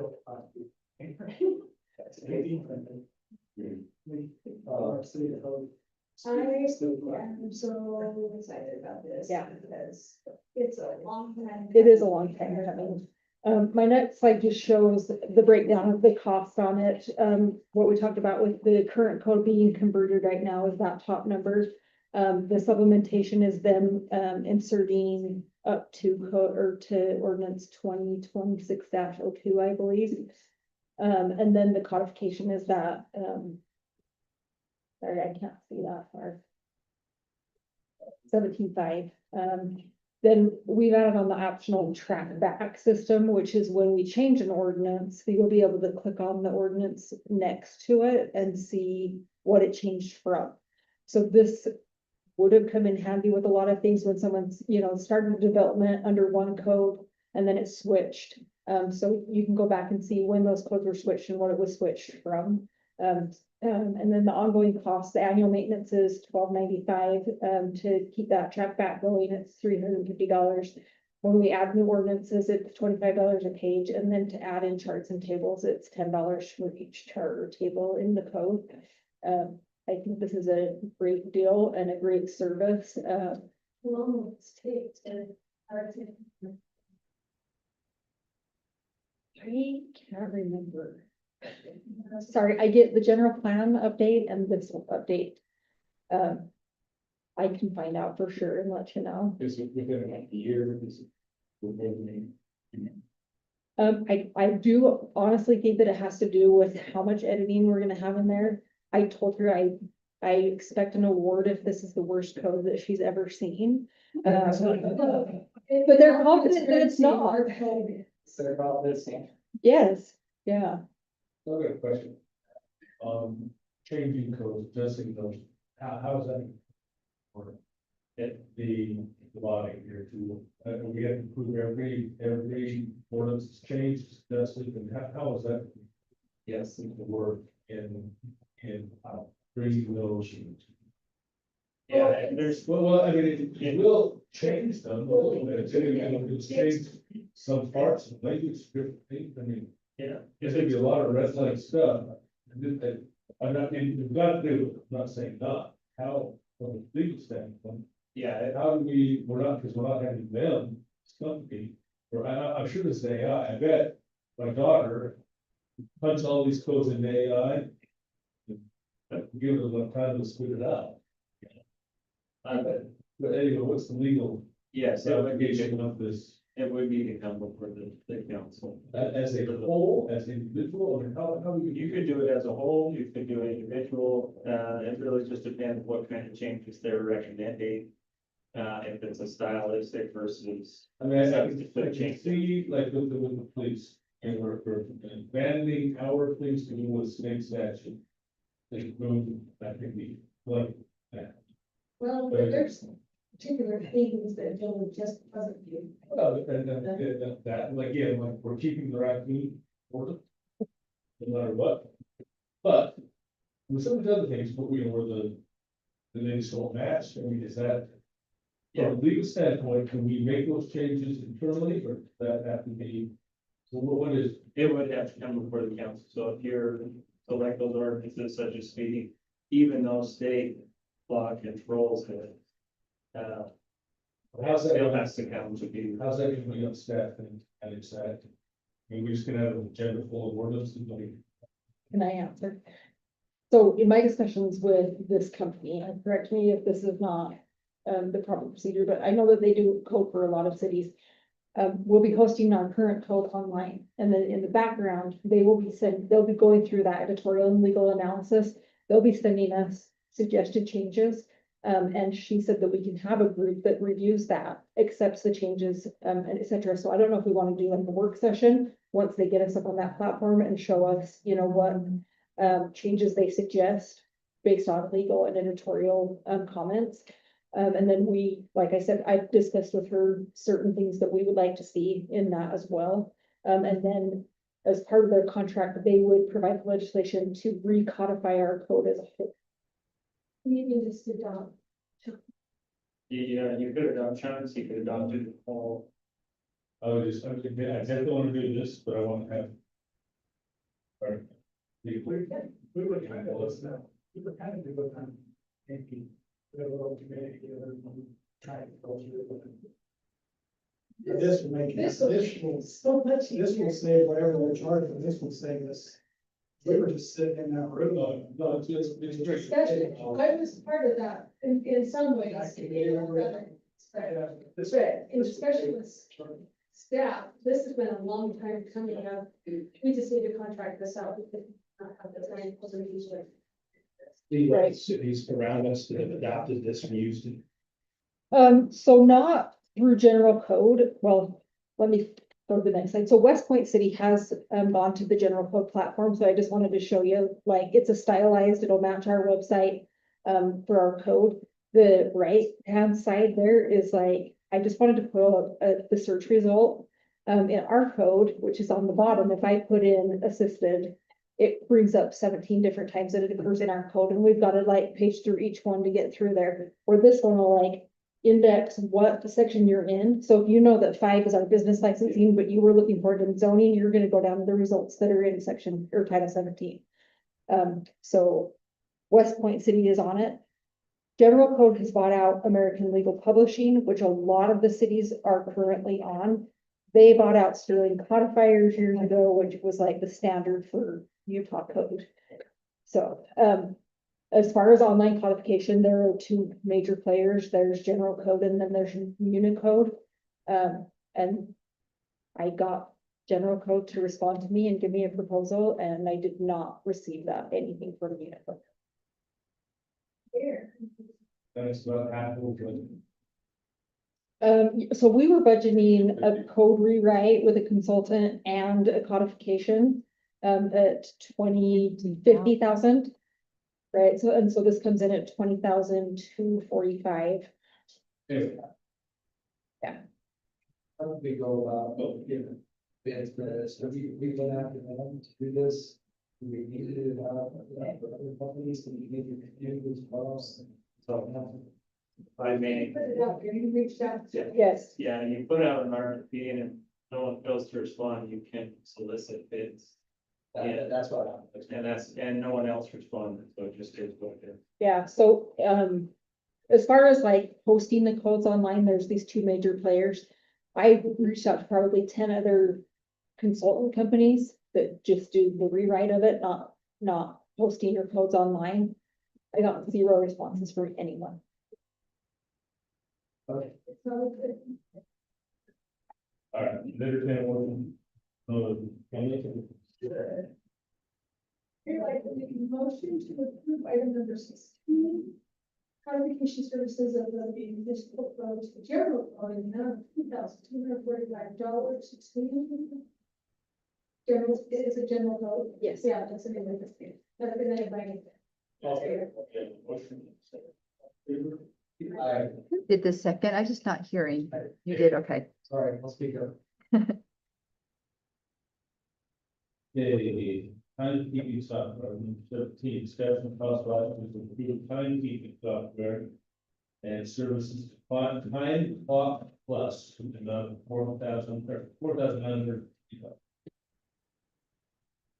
So this is another one I'm really excited about.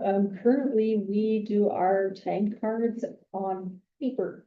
So going to a timekeeping software is going to hopefully significantly reduce Laurie's time investment in doing payroll every other week. This company has an online platform, so you can either log in from a monitor. We can set up like a kiosk on an iPad, or we can have them log in or clock in on their phones. They do have the ability to geo-fence where you are able to clock in and clock out, because there's no reason why someone from the office should be clocking in outside the city, unless they're working. So they use their phone, they can say, oh, they popped in here at, but you know, the city. Right, that's right. It not- wouldn't allow Yeah. a time, like a time clock punch if you're outside of that geo-fence.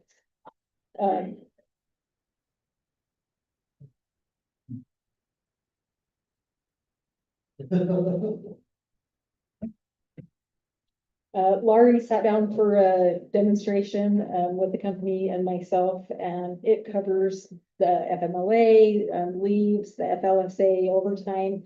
It seemed very, very customizable so that we could go through and make sure that all of our unique rules, are covered. Everything that she asked, it seemed that he said, oh, sure, and he just clicked on a few things.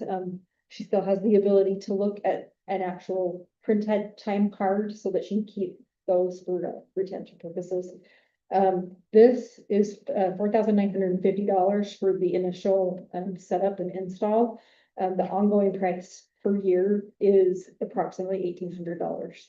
So the reduction in time on Laurie, I think it will be a significant savings. So $4,900 additional software, 1,800. Yes, That's the total price. yes. So that includes that first year of the 1,800 and then the setup and install. And then it just goes down to the license fees for additional years. So the 49. Yes. Yeah. But to me, from a costing standpoint, I thought we were gonna save a whole lot of dollars. I mean, I don't know how much time one of you guys, are you just handwriting and checking handwriting all the time?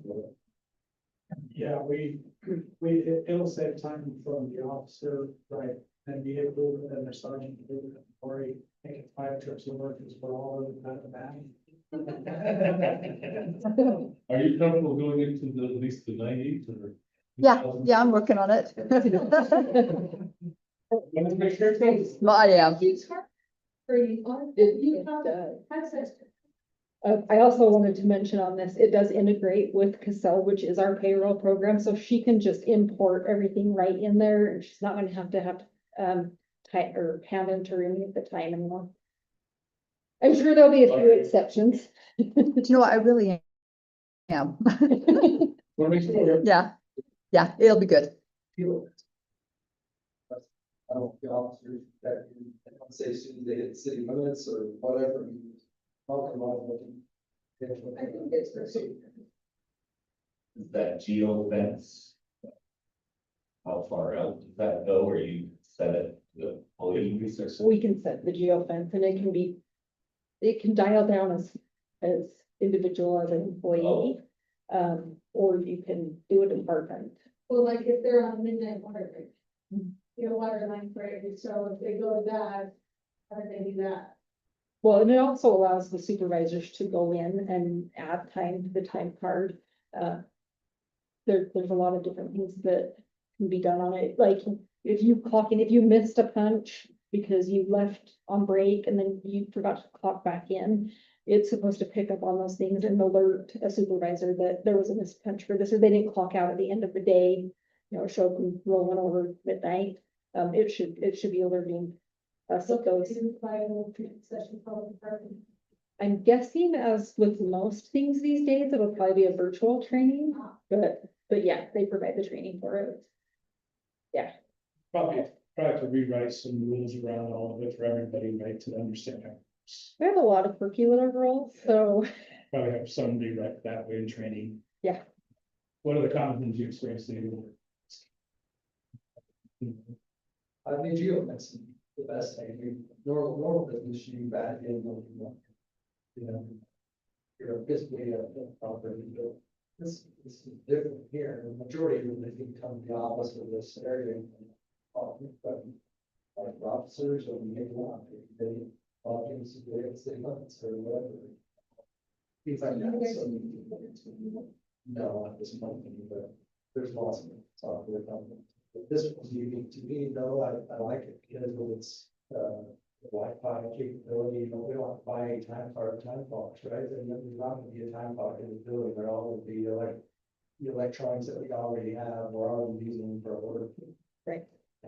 We want to put something on the wall in there, right? To do that. It's all paper. It's been Yeah, paper. you can have like a terminal there if you wanted to set an iPad. So that's the price. I want to say that the virtual terminal was different. But honestly, I feel like as long as we don't sense abuse in that and we can geofence people, I don't see the need to have someone walk into the office and physically clock in. I think that we can manage it. And there's the online portion of it too, so I don't know why you can pull it up on the computer once you got to your office and do it that way rather than just having that one station for employees. I don't feel like it's necessary. Do you have to, should I have this? Do you have to set actual work hours for them, electronic, so, hey, you know. Licensed people typically work between, you know, I don't know, 8 AM to 5 PM, or. And now, yeah, set a work hour, or those work hours can be adjusted easily. I think that we can set parameters. I don't know that they're tied to that, so, but if you put those things in, then that's when it's noticing that, you know, we missed a punch, they didn't punch out, you know, and then Tyson can look at it and say, oh, well, they had a water main break, they were there until 7 o'clock, you know, this is legit, yeah. Yeah, I think that the ability to go, if I track that is huge savings, and. If you don't have any people there, a lot better, you can quickly go see on your phone or on your iPad, and you can go see the whole staff is what they're doing. And you guys like, Yeah. obviously, you set that. It's not geo-tracking them through the day. like No. there's No. GIS. No, Okay. but I'm just saying, hey, you know that they're all here, sure, they're all checked out, badged in, and they're, you know. They've probably got a lot of capabilities that they're. Yeah, I'm sure of that rule management like that's gonna. But previous items, positive and negative reasons, just being able to not have to come down at the time it saves. Where you're not manually tracking that entity, who's taking on calls, who's staying after hours, who's. Doing too much overtime, and this person's not ever there for emergency scenarios, like I would assume that's what that's doing. So, I'm very excited about it. I'm sure there's lots of things we'll have to work through, the details on how you set that up.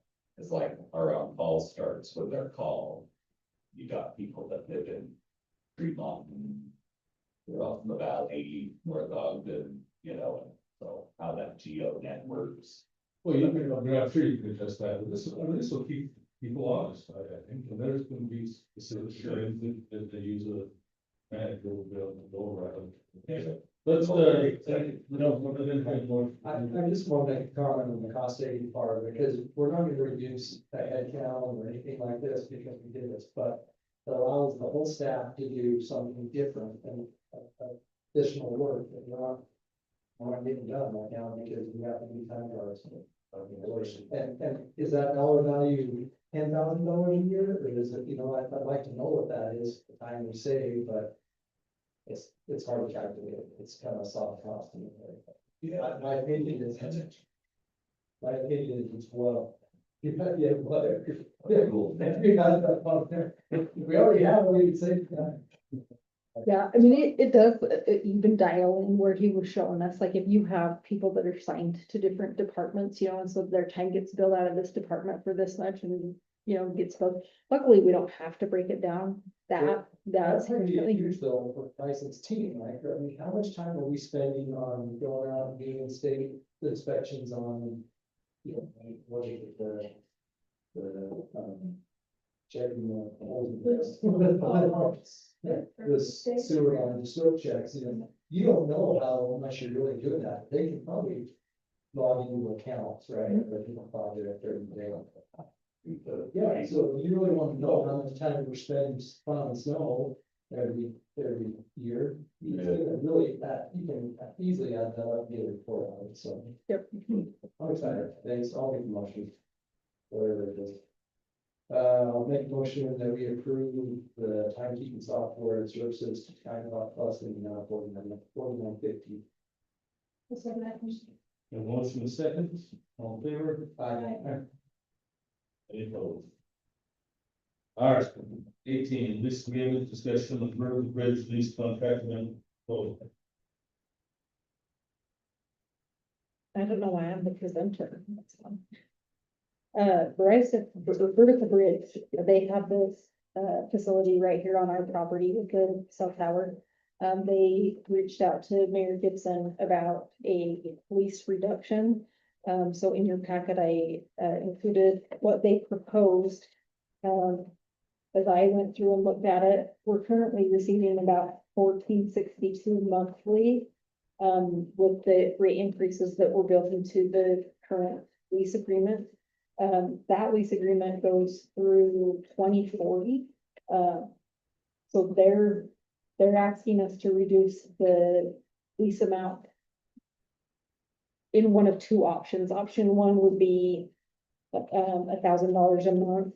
And they would pay the lump sum for the first 2 years. Sorry.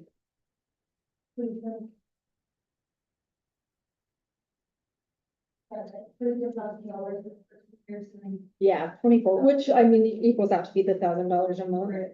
Option two, they just want to pay $175,000 for 99 years, which breaks out to be $1,767 annually. So divided by 12 is what we would take a reduction monthly for that.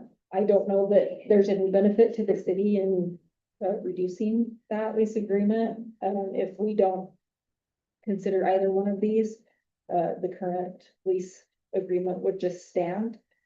If they want to back out of that, then they're no longer entitled to our property. I don't know what that is. This vertical bridge, they're just trying to get out of they purchased this from Verizon. Yes. I say, just leave it as is. Okay, so what's the current monthly then? Well, you should work. 1462, and there's a, I believe, an annual percentage increase, so that's why it's kind of an odd number, is because since the original agreement was signed.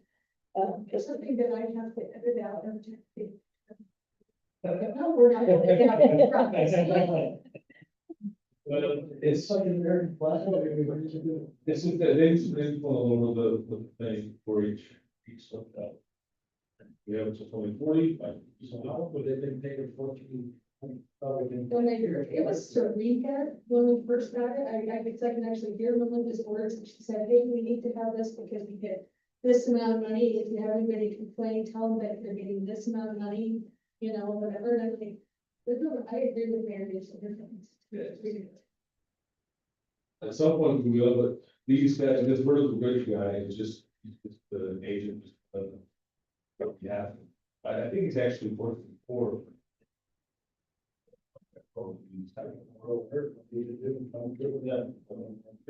They would sell their lease agreement to somebody else. Or it's just like oil lease, like. Anyway, you know, they try to get the least amount of work they can, and they. We supported that, but also. They dropped out. No, they have to. Yes, inside. That's very. Is this the only cell tower? See? Is this the only cell tower? that you see? Done by the conference too. So is this one, this is before like all the cell phone service up higher too? It's part of why they tell you that your coverage is good. You try to tell them that it's not, all they need to do is send a truck up there. We know that half the bench isn't covered. But yes. That's the first you- I don't even use laser. Curious, is there an opening here for negotiating cell tower up there too? Well, that's not really the city, there's leasing the property. Yeah. I know a lot of citizens would be happy with that. Anyway, I go with that, I just, well, I don't know what you said, I mean, You read as far as I. motion to deny. So- We're just considering. like, Yeah. We just put it on the agenda as a discussion item to see if we wanted to entertain in either one of those two options and move forward with an amended lease. Yeah. I just didn't want to. Cancel. You guys have finance. Have you able to? It's just a That's discussion. just, because we don't need a motion. So, I don't wanna read it, but- We have a contract for the 40 out.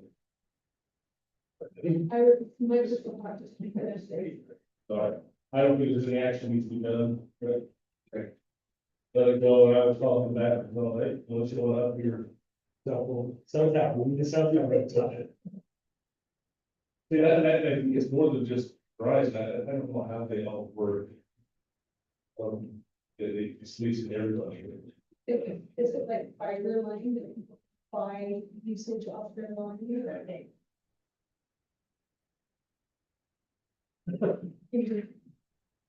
Oh, actually, no, I lost my agenda. All right.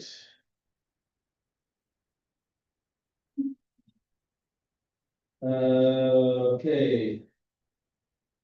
And you're in front of time, how did you know? You sit outside listening to the. I wasn't.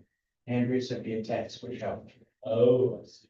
So I was at another city council meeting that just worked out that that 50-minute drive was perfect to get it. All right, so I remember. Oh, yeah, I think I remember 19, the discussion possible action to approve an interlocal cooperation agreement with Pleasant City who would permit the Pleasant City redevelopment agency property tax increment generated with the Rice Community Reinvestment in property area for public infrastructure. So the uses that directly benefit the project area. Understand. How about you, name here? Perfect. Okay, so yeah, I was here last time, I think it was January. So it's been longer than expected. And we met as an RDA board, now we're meeting as the city council, but the plan was before we would commit the city to participating in the project area, you tasked myself and Andrew with going out and meeting various taxing entities to see if they would be interested in participating, with the intent, if that was the case, that we would come back and then adopt the interlocal agreement with the city. So we worked and we were able to negotiate with the school district, Weaver County, and then the fire district. And they all agreed to participate in the project area. As I mentioned, it was a lot of a longer process than we anticipated. A lot of that is more and more special service districts are creating tax increment policies. And so it used to be one meeting, and it would be a very quick process, but the fire district now require 2 meetings. We went to the mosquito abatement district and there wasn't a quorum, so we were gonna have to go back and present to that. And the county and school district was relatively quick. We had them on board in April of May. And they make up about 80% of the tax increment. And so with them on board, Rise was comfortable with moving forward with the expansion of the product line. And so we got to the point where we were going and meeting with the other taxing entities, and it was really difficult to tell them when we need the tax increment. So with the fire district on board, Rise told us to, hey, we're comfortable going on with the product line expansion. We don't need any more participation from the special service district, so we're ready to move forward. So that's why we didn't go back and talk to the sewer district again, or the water district, or the mosquito abatement district. So with the 4 entities participating, if the city elected to participate, it went from about maybe $1.7 million to 1.6 million. And then you have in the packet, in the presentation that I sent over, the sources and uses. I don't have it on the top of my head, but the city is about $134,000, I want to say. was that in your presentation you sent me? Yeah. Okay.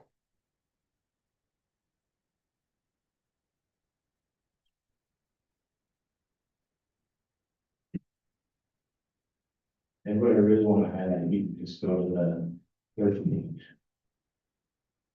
So this shows what the participation is. So you have $1.6 million.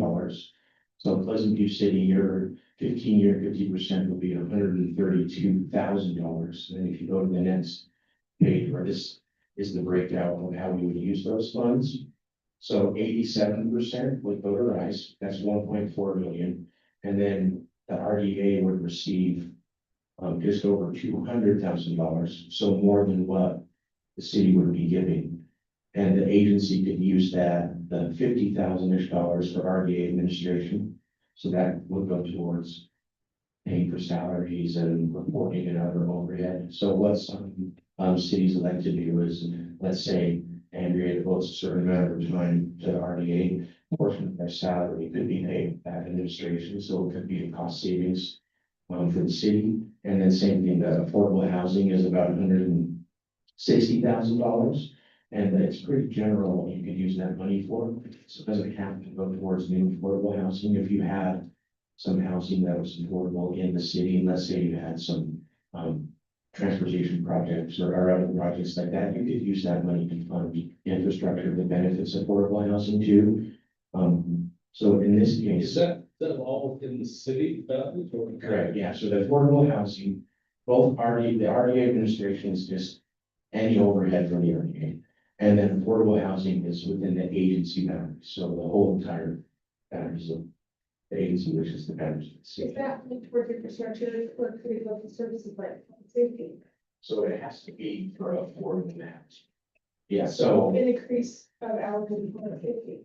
that's a great question for Matt. I would initially probably say no. Just curious. Yeah, What did affordable housing? so the definition of affordable housing is 80% AMI for a rental. For sale unit, it's 120% AMI. So it's for a townhome, you're probably looking at $550,000. So it's not deeply affordable, I would say, but yeah, that's what the definition is for affordable that you could use for new projects. But yeah, you could use it for infrastructure that benefits affordable housing. You could give it to the county to go towards affordable housing. You could do a down payment assistance program to help first responders or other city employees afford housing. There's a lot of ways you can get it anywhere. Or if not just the housing, like, so how affordable housing is, it's based off of their median income. So as long as they qualify for that, you could say, hey, we'll give you $10,000 to a down payment for any house in the city, whatever you want, however you want to do. But yeah, so the request would be the 15 years, 50%, which is $132,000. And then the only other thing that I would mention, and we'll talk about this more in the RDA meeting, is the county, the school district specifically has the language in there that their participation is contingent on the city participating. And the county had that same understanding when they agreed. They said, they've already accepted. Yeah, so they've already accepted, but there's, I know in this, I have to go back and read the counties, in the school district, they have a contingency clause where and then there's two purposes in it. It has to be used for product line expansion and 170 new jobs. So in the event that there's not 170 new jobs, there's no tax increment. We added that to the city one as well. So this is important for the new jobs that's created. And then the county also says that if the city doesn't, or sorry, the school districts, it said if the city doesn't participate, then their agreement will also go away. Is there so much, there's so much. Thank you. Is this the total amount over the years, or is this actually? All of it. Yeah, so you're 132 over 15, so.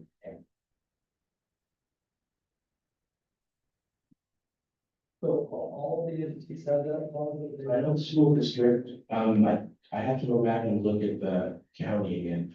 All of them is the intent that the city would, but I know the school district one does have them. Sewer board, and I can you can go back to the sewer board, they say here, they want to something. Jobs, or Most of them, they won't agree to participate until the city adopts the agreement. And I was just able to kind of mention in those negotiations, hey, before the city commits, they want to see it others, but the intent will be that they will. Yeah, this, yeah, I opposed it before and I still opposed to it, but, you know, just, I'm hoping those entities are going to go out more rate tax this year. And still go get involved in this, and I think there's a benefit to the city, but it's not what the total tax benefit would be, or income from tax, that would be. Well, we get 200,000 from So it's a 50-50 split, so the taxes that you're getting in the area, you'll still get it. And then you'll get 132,000 above what you're getting, and then you're just negotiating and saying for 15 years, we're gonna give 50% to the RDA. And so you're still getting the increase over what you're currently getting on it, 50%. 50% of it for 15 years. So the affordable housing component, RDA administration, or that also 15 years, or is that a? All, so yeah, that whole budget is the 15-year budget. But the other one, the last page, so 160,000, are we getting, is that gonna come to us over 15 years? It'll come over time, correct, yeah. Then we'll see that. So if we have an affordable housing, something, whatever it is, we're only gonna be getting 160,000, that's. Yeah, so it's about What's that divided by? $10,000, $12,000 a year. So it'd be something, if you wanted to do a program, you probably need to wait 4, 5, 6 years to accrue some. And we will have those funds will be in our, we'll be putting up in the city with the. Yeah, so what will happen, yeah, we do with the RDA, so the RDA has a separate fund. So what will happen is each year, they'll get whatever the portion is. And then that fund will have an affordable housing. And then we'll go to read one of the agencies that will be. Correct, yeah, so it's separate of the general. I think, yeah, and then we have that discussion every time, you know. There's no kind of committee, you know, you can say something. And it's pretty, Pleasant Beach, it's pretty unique that it's pretty rare that you're getting more in that affordable housing than admin that you're getting. I haven't seen that a lot. Madam Chair, Yes, just so the council's aware, this does require to be passed via resolution, and there's not a resolution. So. Sorry, Ron. No, you're great. Matt is the spoiler of all fun. Oh, wait. We had the big buddy to have him come here and just say, no. You know, It doesn't matter, you still have to include resolution.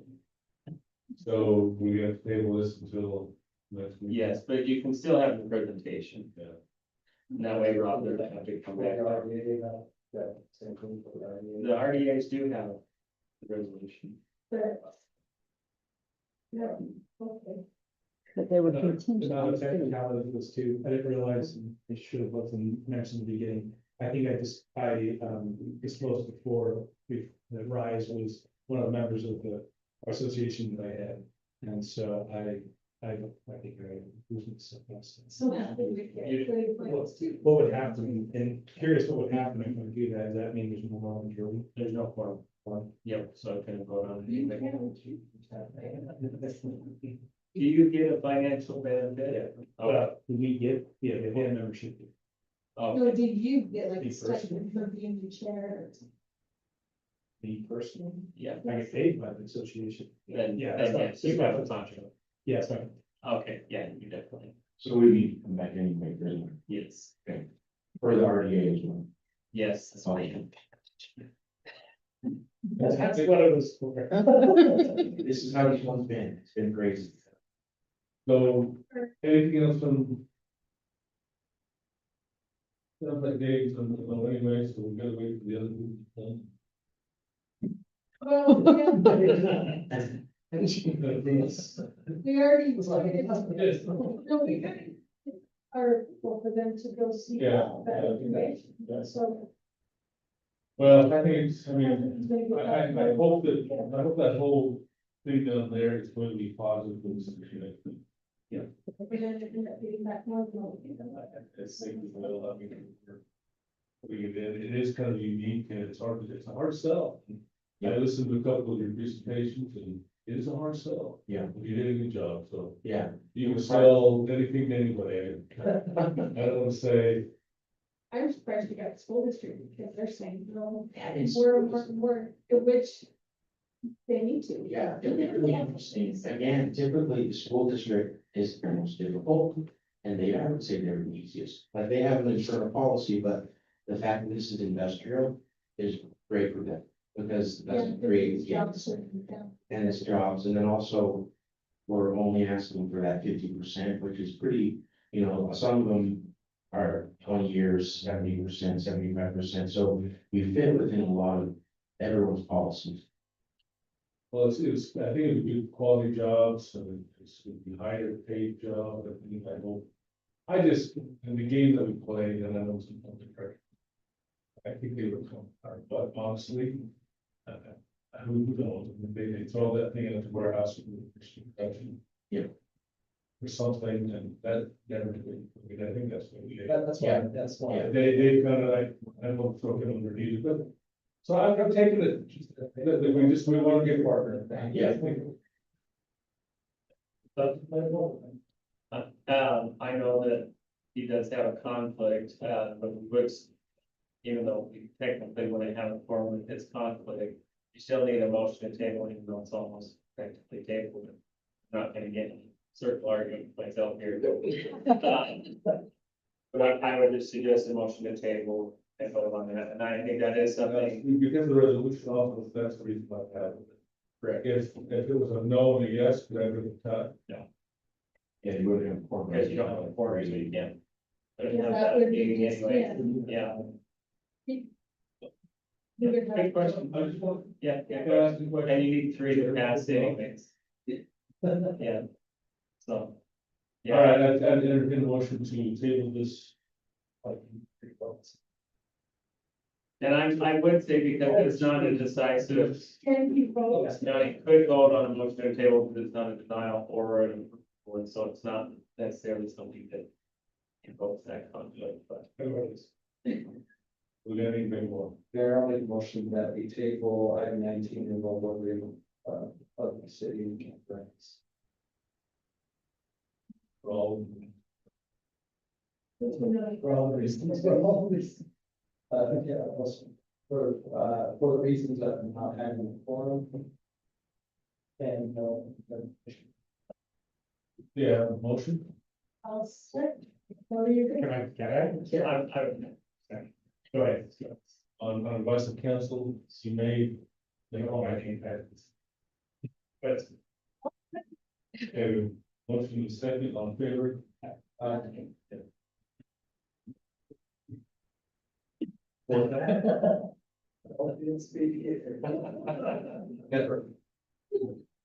Thank you, Rob, for everything. We have an RDA meeting too, so. Yeah, is that good? Which is that good enough for you, but that's not gonna. It's gonna be the same result. It'll still be good to update you on Yes. this process. All right, do you need to? Let's say we do other business for them. That's fair. I can let. Let's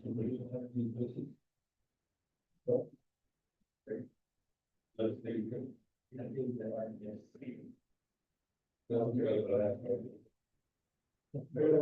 It's already been.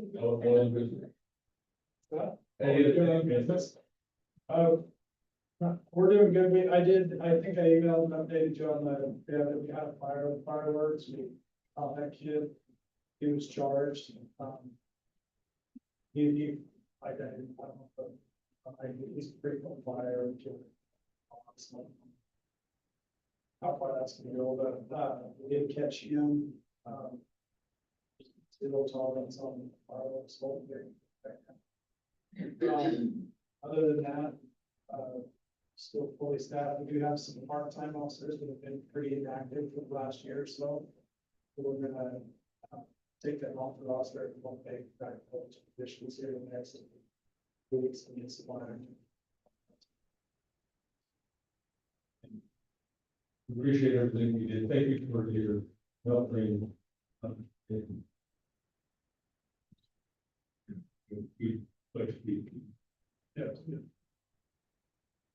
That's, other than it's anything positive to say, about that, except anything negative. I'm just the wet blanket of fun, so. That's it. Yeah. Amen, all in favor?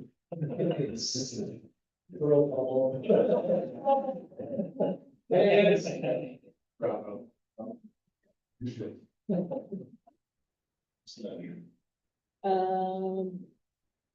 We've had a couple meetings with the WFRC, moving on the general plan update, so I'm excited about that. We're gonna start putting together the advisory committee, at the next meeting, they've given us a couple assignments to gather some information.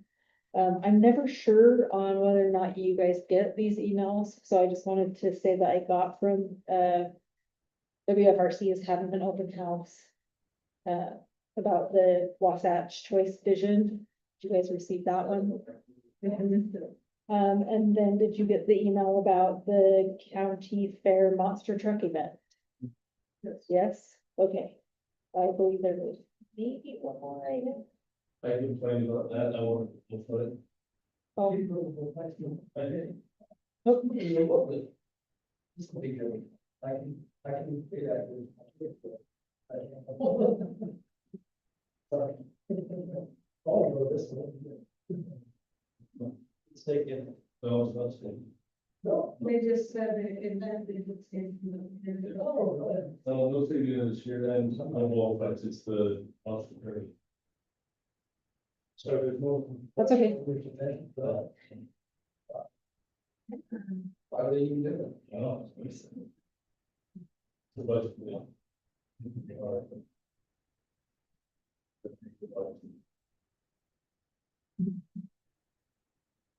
One other, thing that I just want to bring up real quick is we, Cindy received some information from Weaver School District on them increasing the rental rates for the school gyms for the recreation program, so we're kind of in a pinch trying to figure out if we're going to cap registrations, if we need to cut back the program, if we need to increase registration fees, which just then makes it harder for those kids that want to play rec ball to play rec ball. But it's quite a significant increase over last year and right after we've approved our budget, so that's something that we're considering. If anybody has any ideas on places we can play basketball. This pay that. Well, It's the tax. there's a lot of.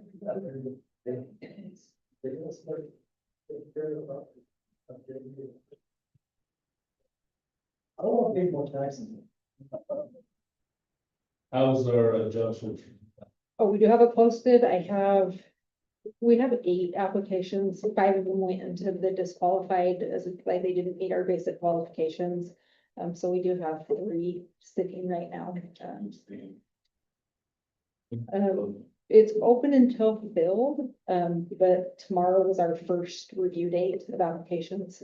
So that's what we advertised. So hopefully we'll get a couple more today. And I'm just excited to get everything moving that we approved tonight. That's it. Anything else? Nope. All right.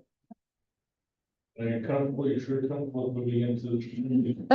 Yeah, I can do it. You asked me, Mayor, to just do a quick report on some of the economic development, things that I've been working on. We met as a group and meeting with North Ogden and, Harrisville. Mary made a suggestion also reach out to Far West and so I think we welcome them into the circle. We, at the first meeting was more introductions, getting to know and also a little bit of understanding about each city, how the city council is operating in support of economic development. And after that meeting, I went back and I just started thinking through what are some of the things that the takeaways from trying to put a group together like this of cities that have common interests, common location that may, that how much do you get involved? And one of so as I just kind of researching it, my thought process was if I break it down to 3 levels, I'm looking for some feedback from the council to say, at a base level, there's minimal, what we call the minimal involvement. You're just creating it where economic things can happen. You're not necessarily pushing so much, but at a base level, I think we all agree that you're adopting business friendly policy and ordinances. You're ensuring your zoning supports commercial, industrial. You're investing in roads, utilities, all the basics here, right? So I think all of the alignment, I asked them the question, do we align with the other cities in those regards? And the feedback that I got from those cities was definitely, everybody's kind of definitely covering the base level. We all want faster permitting, stable tax base, positive business climate. We want businesses to view us as easy to work with. Those are the common base goals, right? So the next level up, I don't know how far to go. Maybe the answer to the questions, like how much resource do you start to put into, and that resource being time into other efforts beyond just what we can do as a council and what I can bring back and say, hey, our council is adopting policies related to the things I just mentioned. So next level up from that, though, it becomes more strategic. And that's where we open up a little bit of vulnerability to some of the other cities. And just think about this. If you think about this, will be a deeper discussion about 2700 here, which is kind of the common corridor that all of our cities are part of. Now, Far West wasn't part of this discussion, but for Pleasant View, North Ogden, Harrisville, 2700, and for Harrisville, not really 2700, but 25, but 2050. For them, that's an important corridor for them because, they have a lot of traffic that moves along there.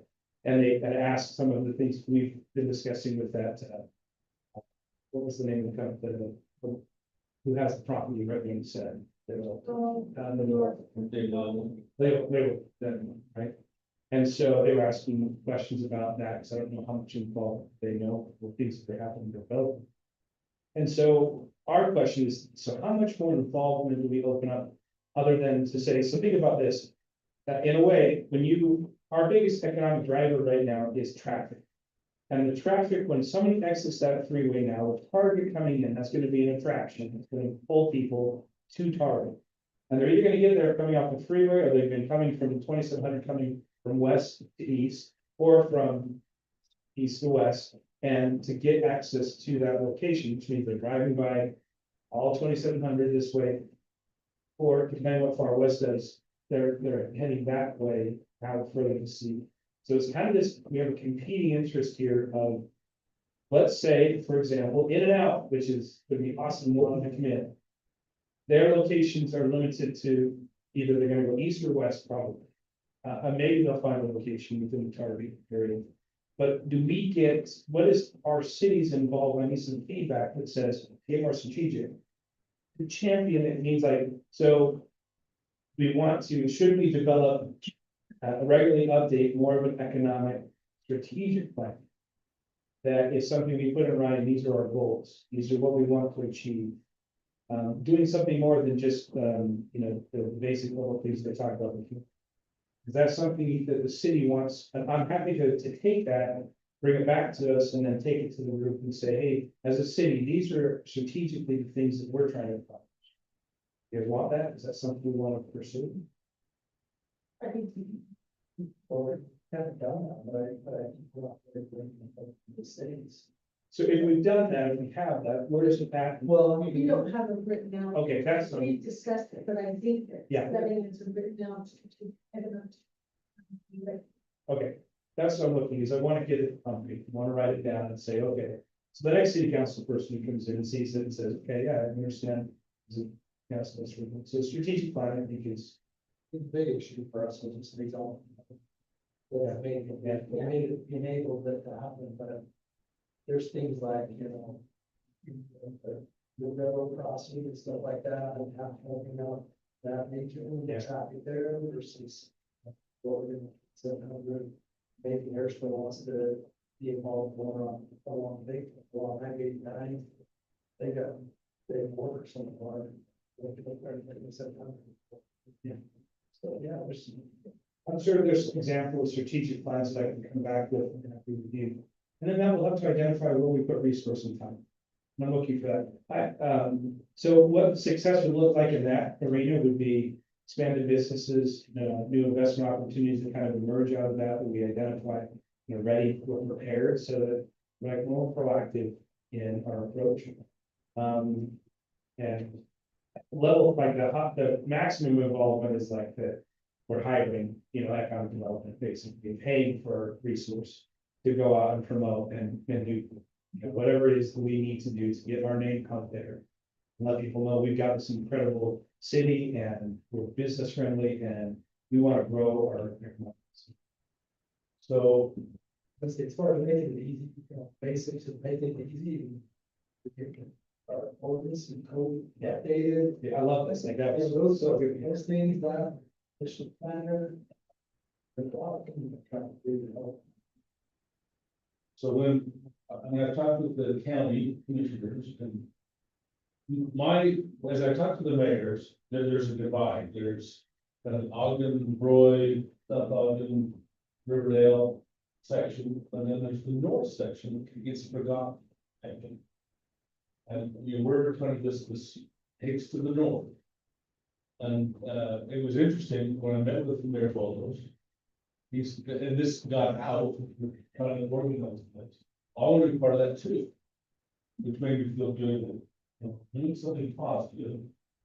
And when I talked to Johnny, I don't know what I don't know, and I don't really know this direction. Anything's better than nothing. And so, 1, 2, 3, we don't have the money to hire that person, but Weaver County does have an economic development thing, and so we also need to tap into that.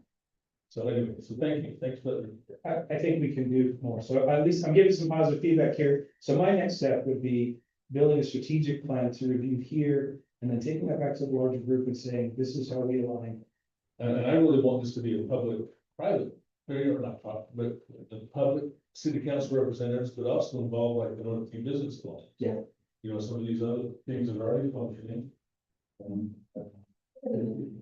Have the really, the vision of all of us and what's our next step, so to, and they have us actually accomplish things like that. And so some of these things, and I know for time, we'll kind of go on from there, but I want to have this.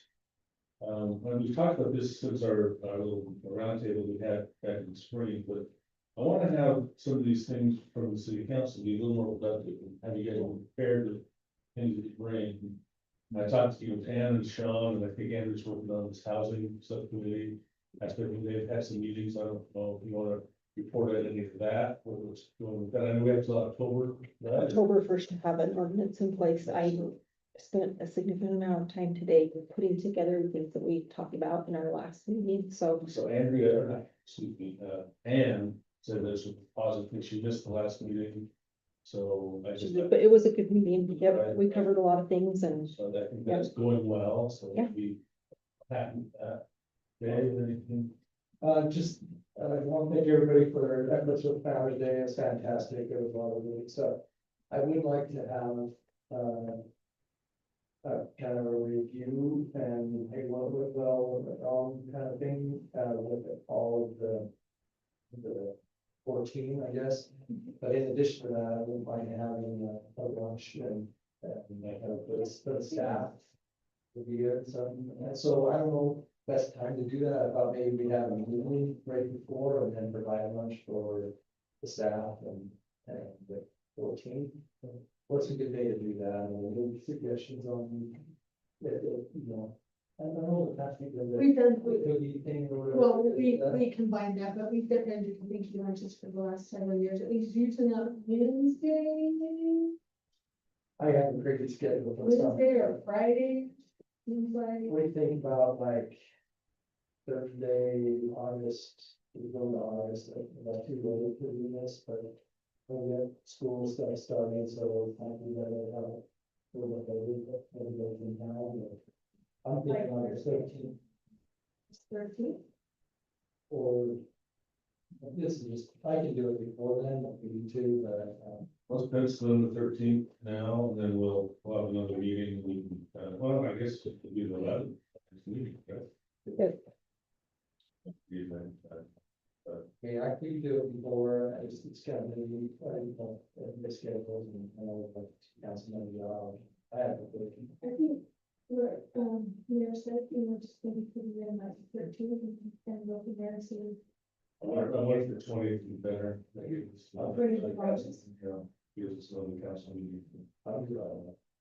That's up to you. Thursday. I can do any day that week probably. Well, Let's tentatively put that, 31st. let's put the 20th, and then we'll, have the 11th to kind of finalize that. and say like an 11 o'clock meeting and then say 11:30 or 12 lunch for everybody. I don't think we need to have all staff There for you and also Stetson and Tyson and then there's. Heather, like, everybody want to have a legal contribution from every community. All right, Sarah, I'll just come. No. No, no, no. And I really don't have your phone, can't wait, thank you. Let's go to meet adjourn, please, and go through that. So let's, entertain motion to adjourn, and then we can go. So moved. So, All in favor? Aye. Gonna take a 5-minute recess for Dave. We'll leave it on the- just from.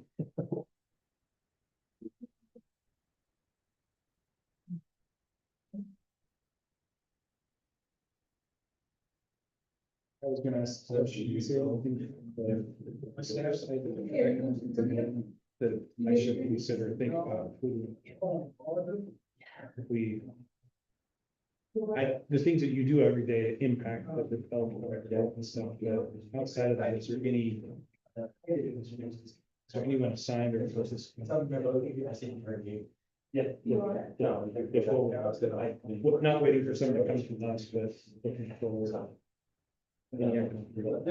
So when we hire the planner, we're putting Tammy into like the community and economic development role. So should be focused on the general plan update, the plan updates, and more time for stuff like that. So it's been lacking. We don't have the resources to do all of those things. Oh, okay. The thing I would say, I would think if I do. The proactive. Right. So that. You don't have time. No, exactly. Yeah, I get it. Yeah. Not complaining or yeah. anything. Oh, no, I know. Yeah. Yeah. So if the Tammy would be the go-to kind of.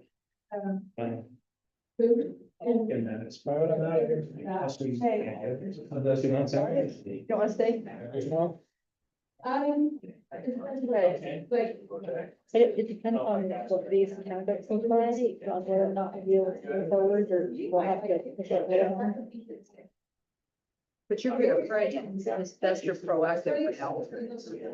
Right. If you know a good plan, tell them to put in. Darren, Curtis.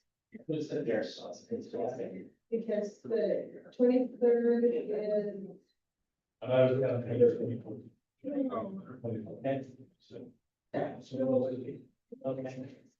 And you have to. Oh, Yeah. yeah. Yeah, thank you. Yeah.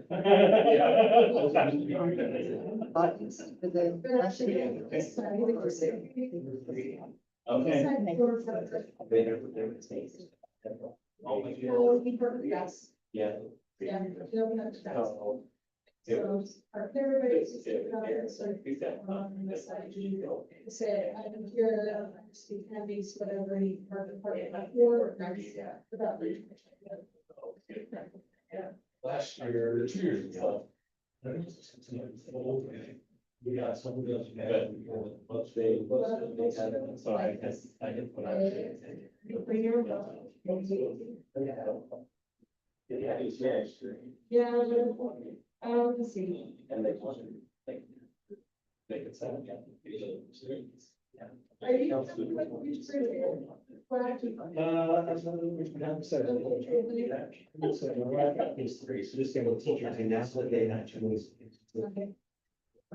Yes. Yeah. Oh, okay. Good. The first responders is say, United Wednesday. American Cowboy, Jackson Third, so Wednesday is one of them.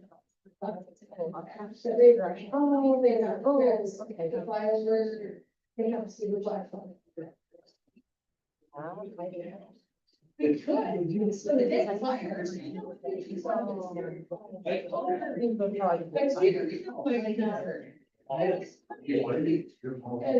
yeah, so we had to go all the way to the governor, even Blake tried, Blake tried, everybody tried.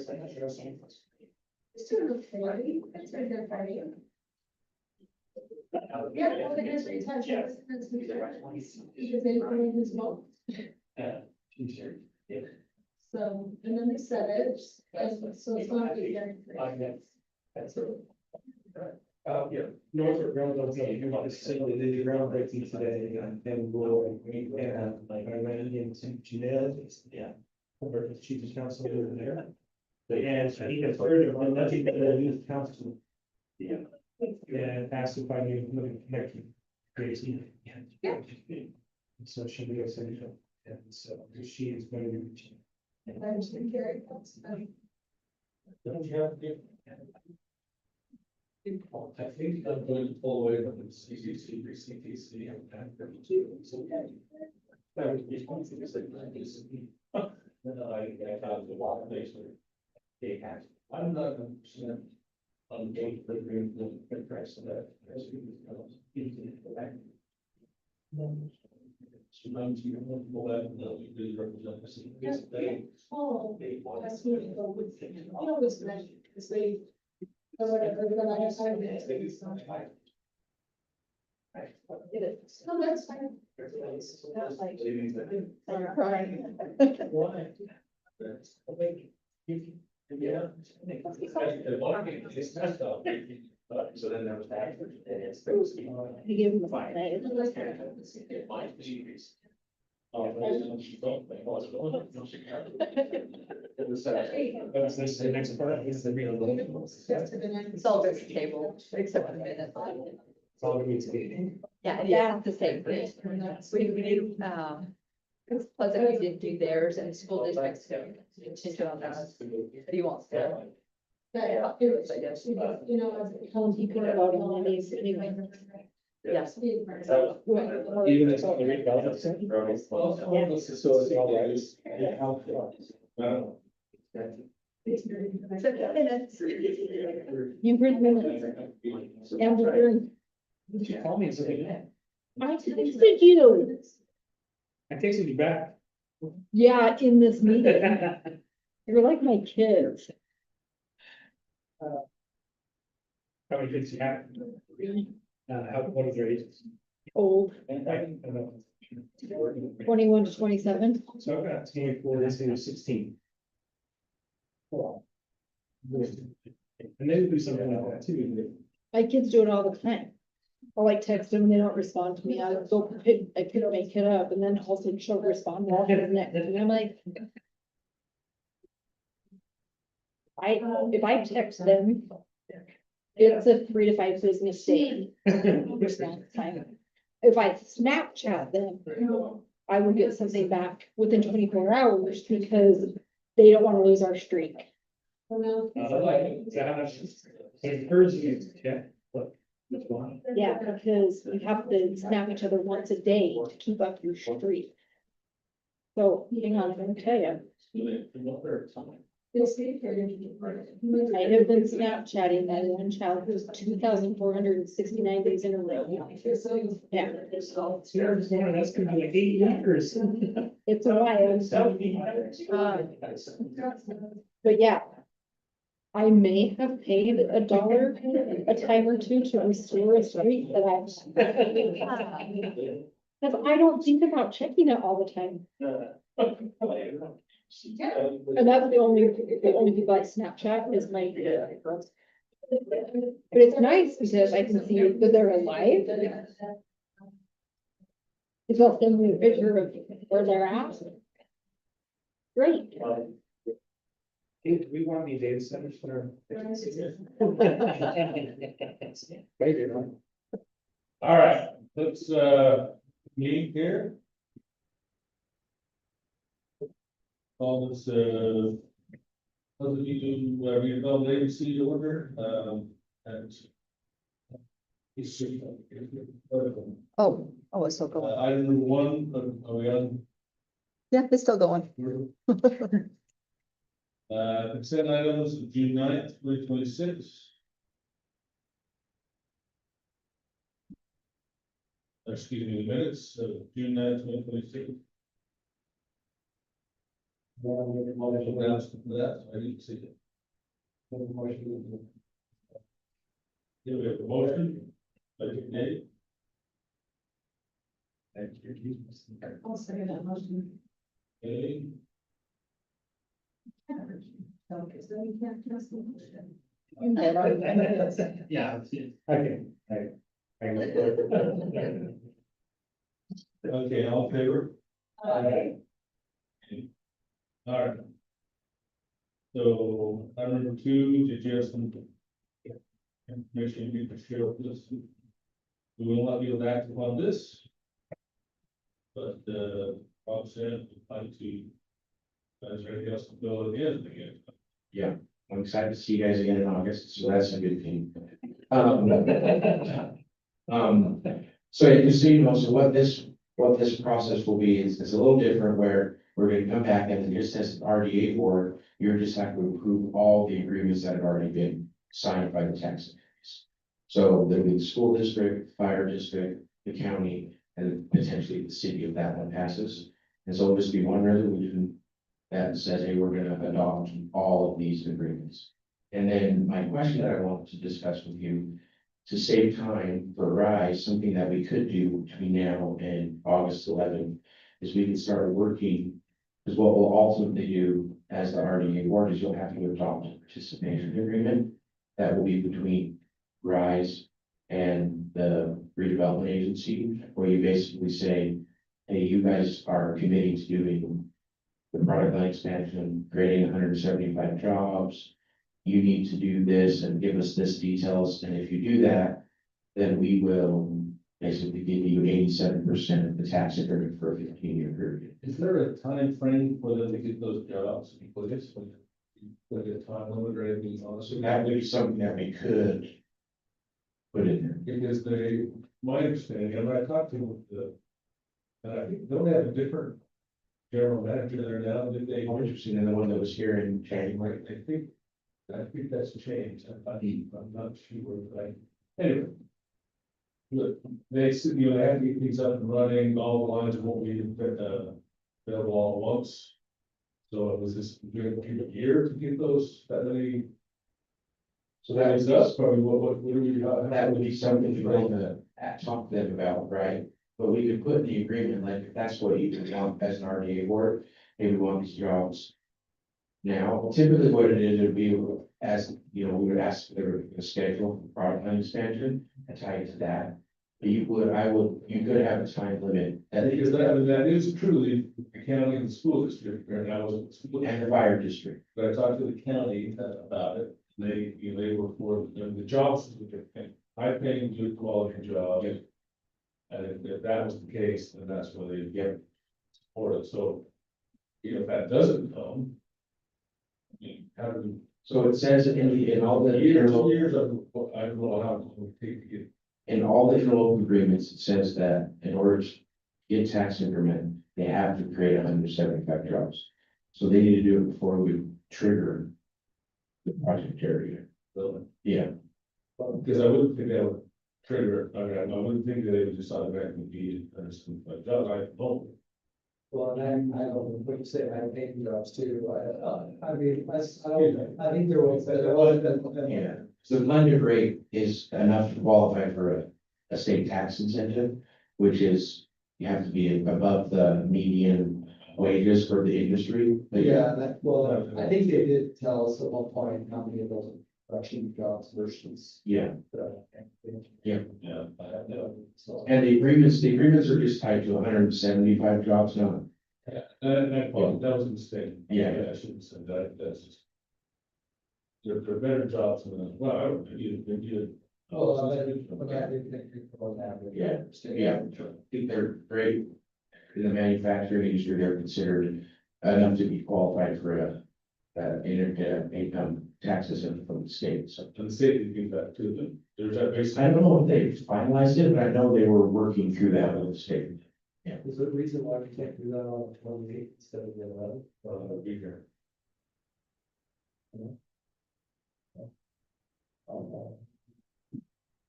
Really, we don't have them, right? Mhm. Next one's the 11th. I think that's.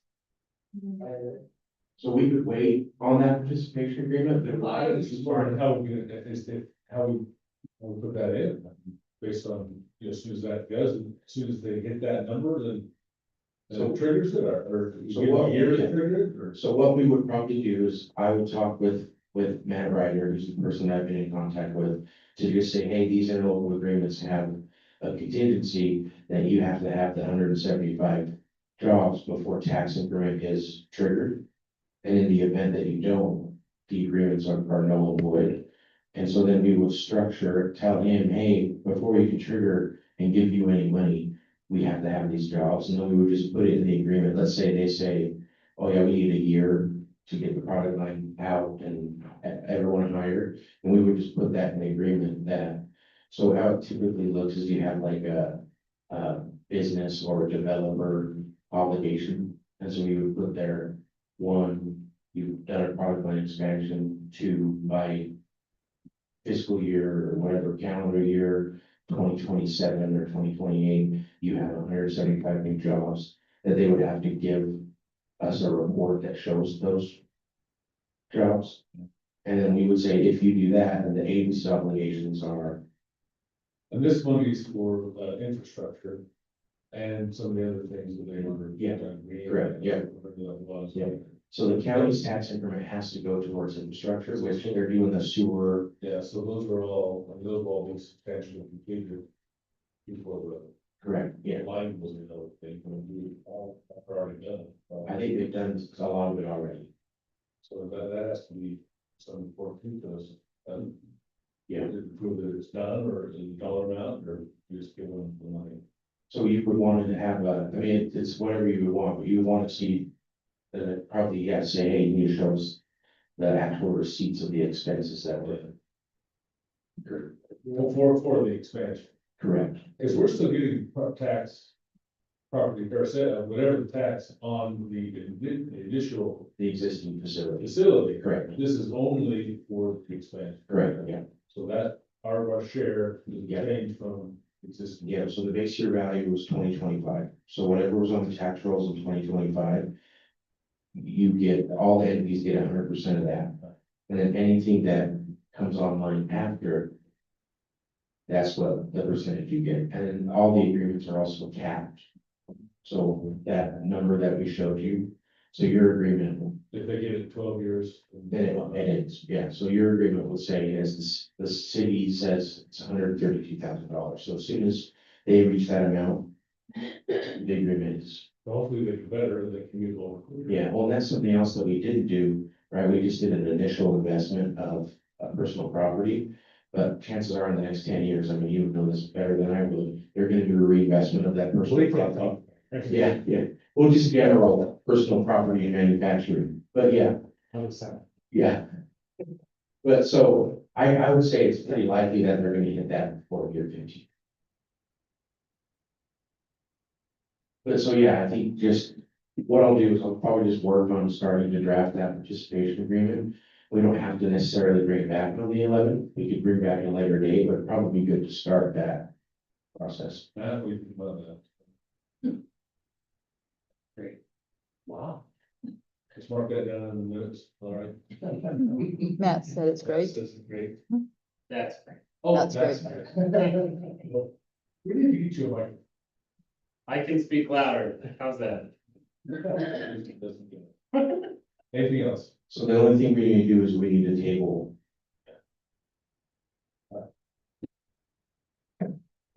Well, Here's what I would do. no, Here, Yeah. a motion that we table both, items on the agenda, items 2 and 3 on the agenda.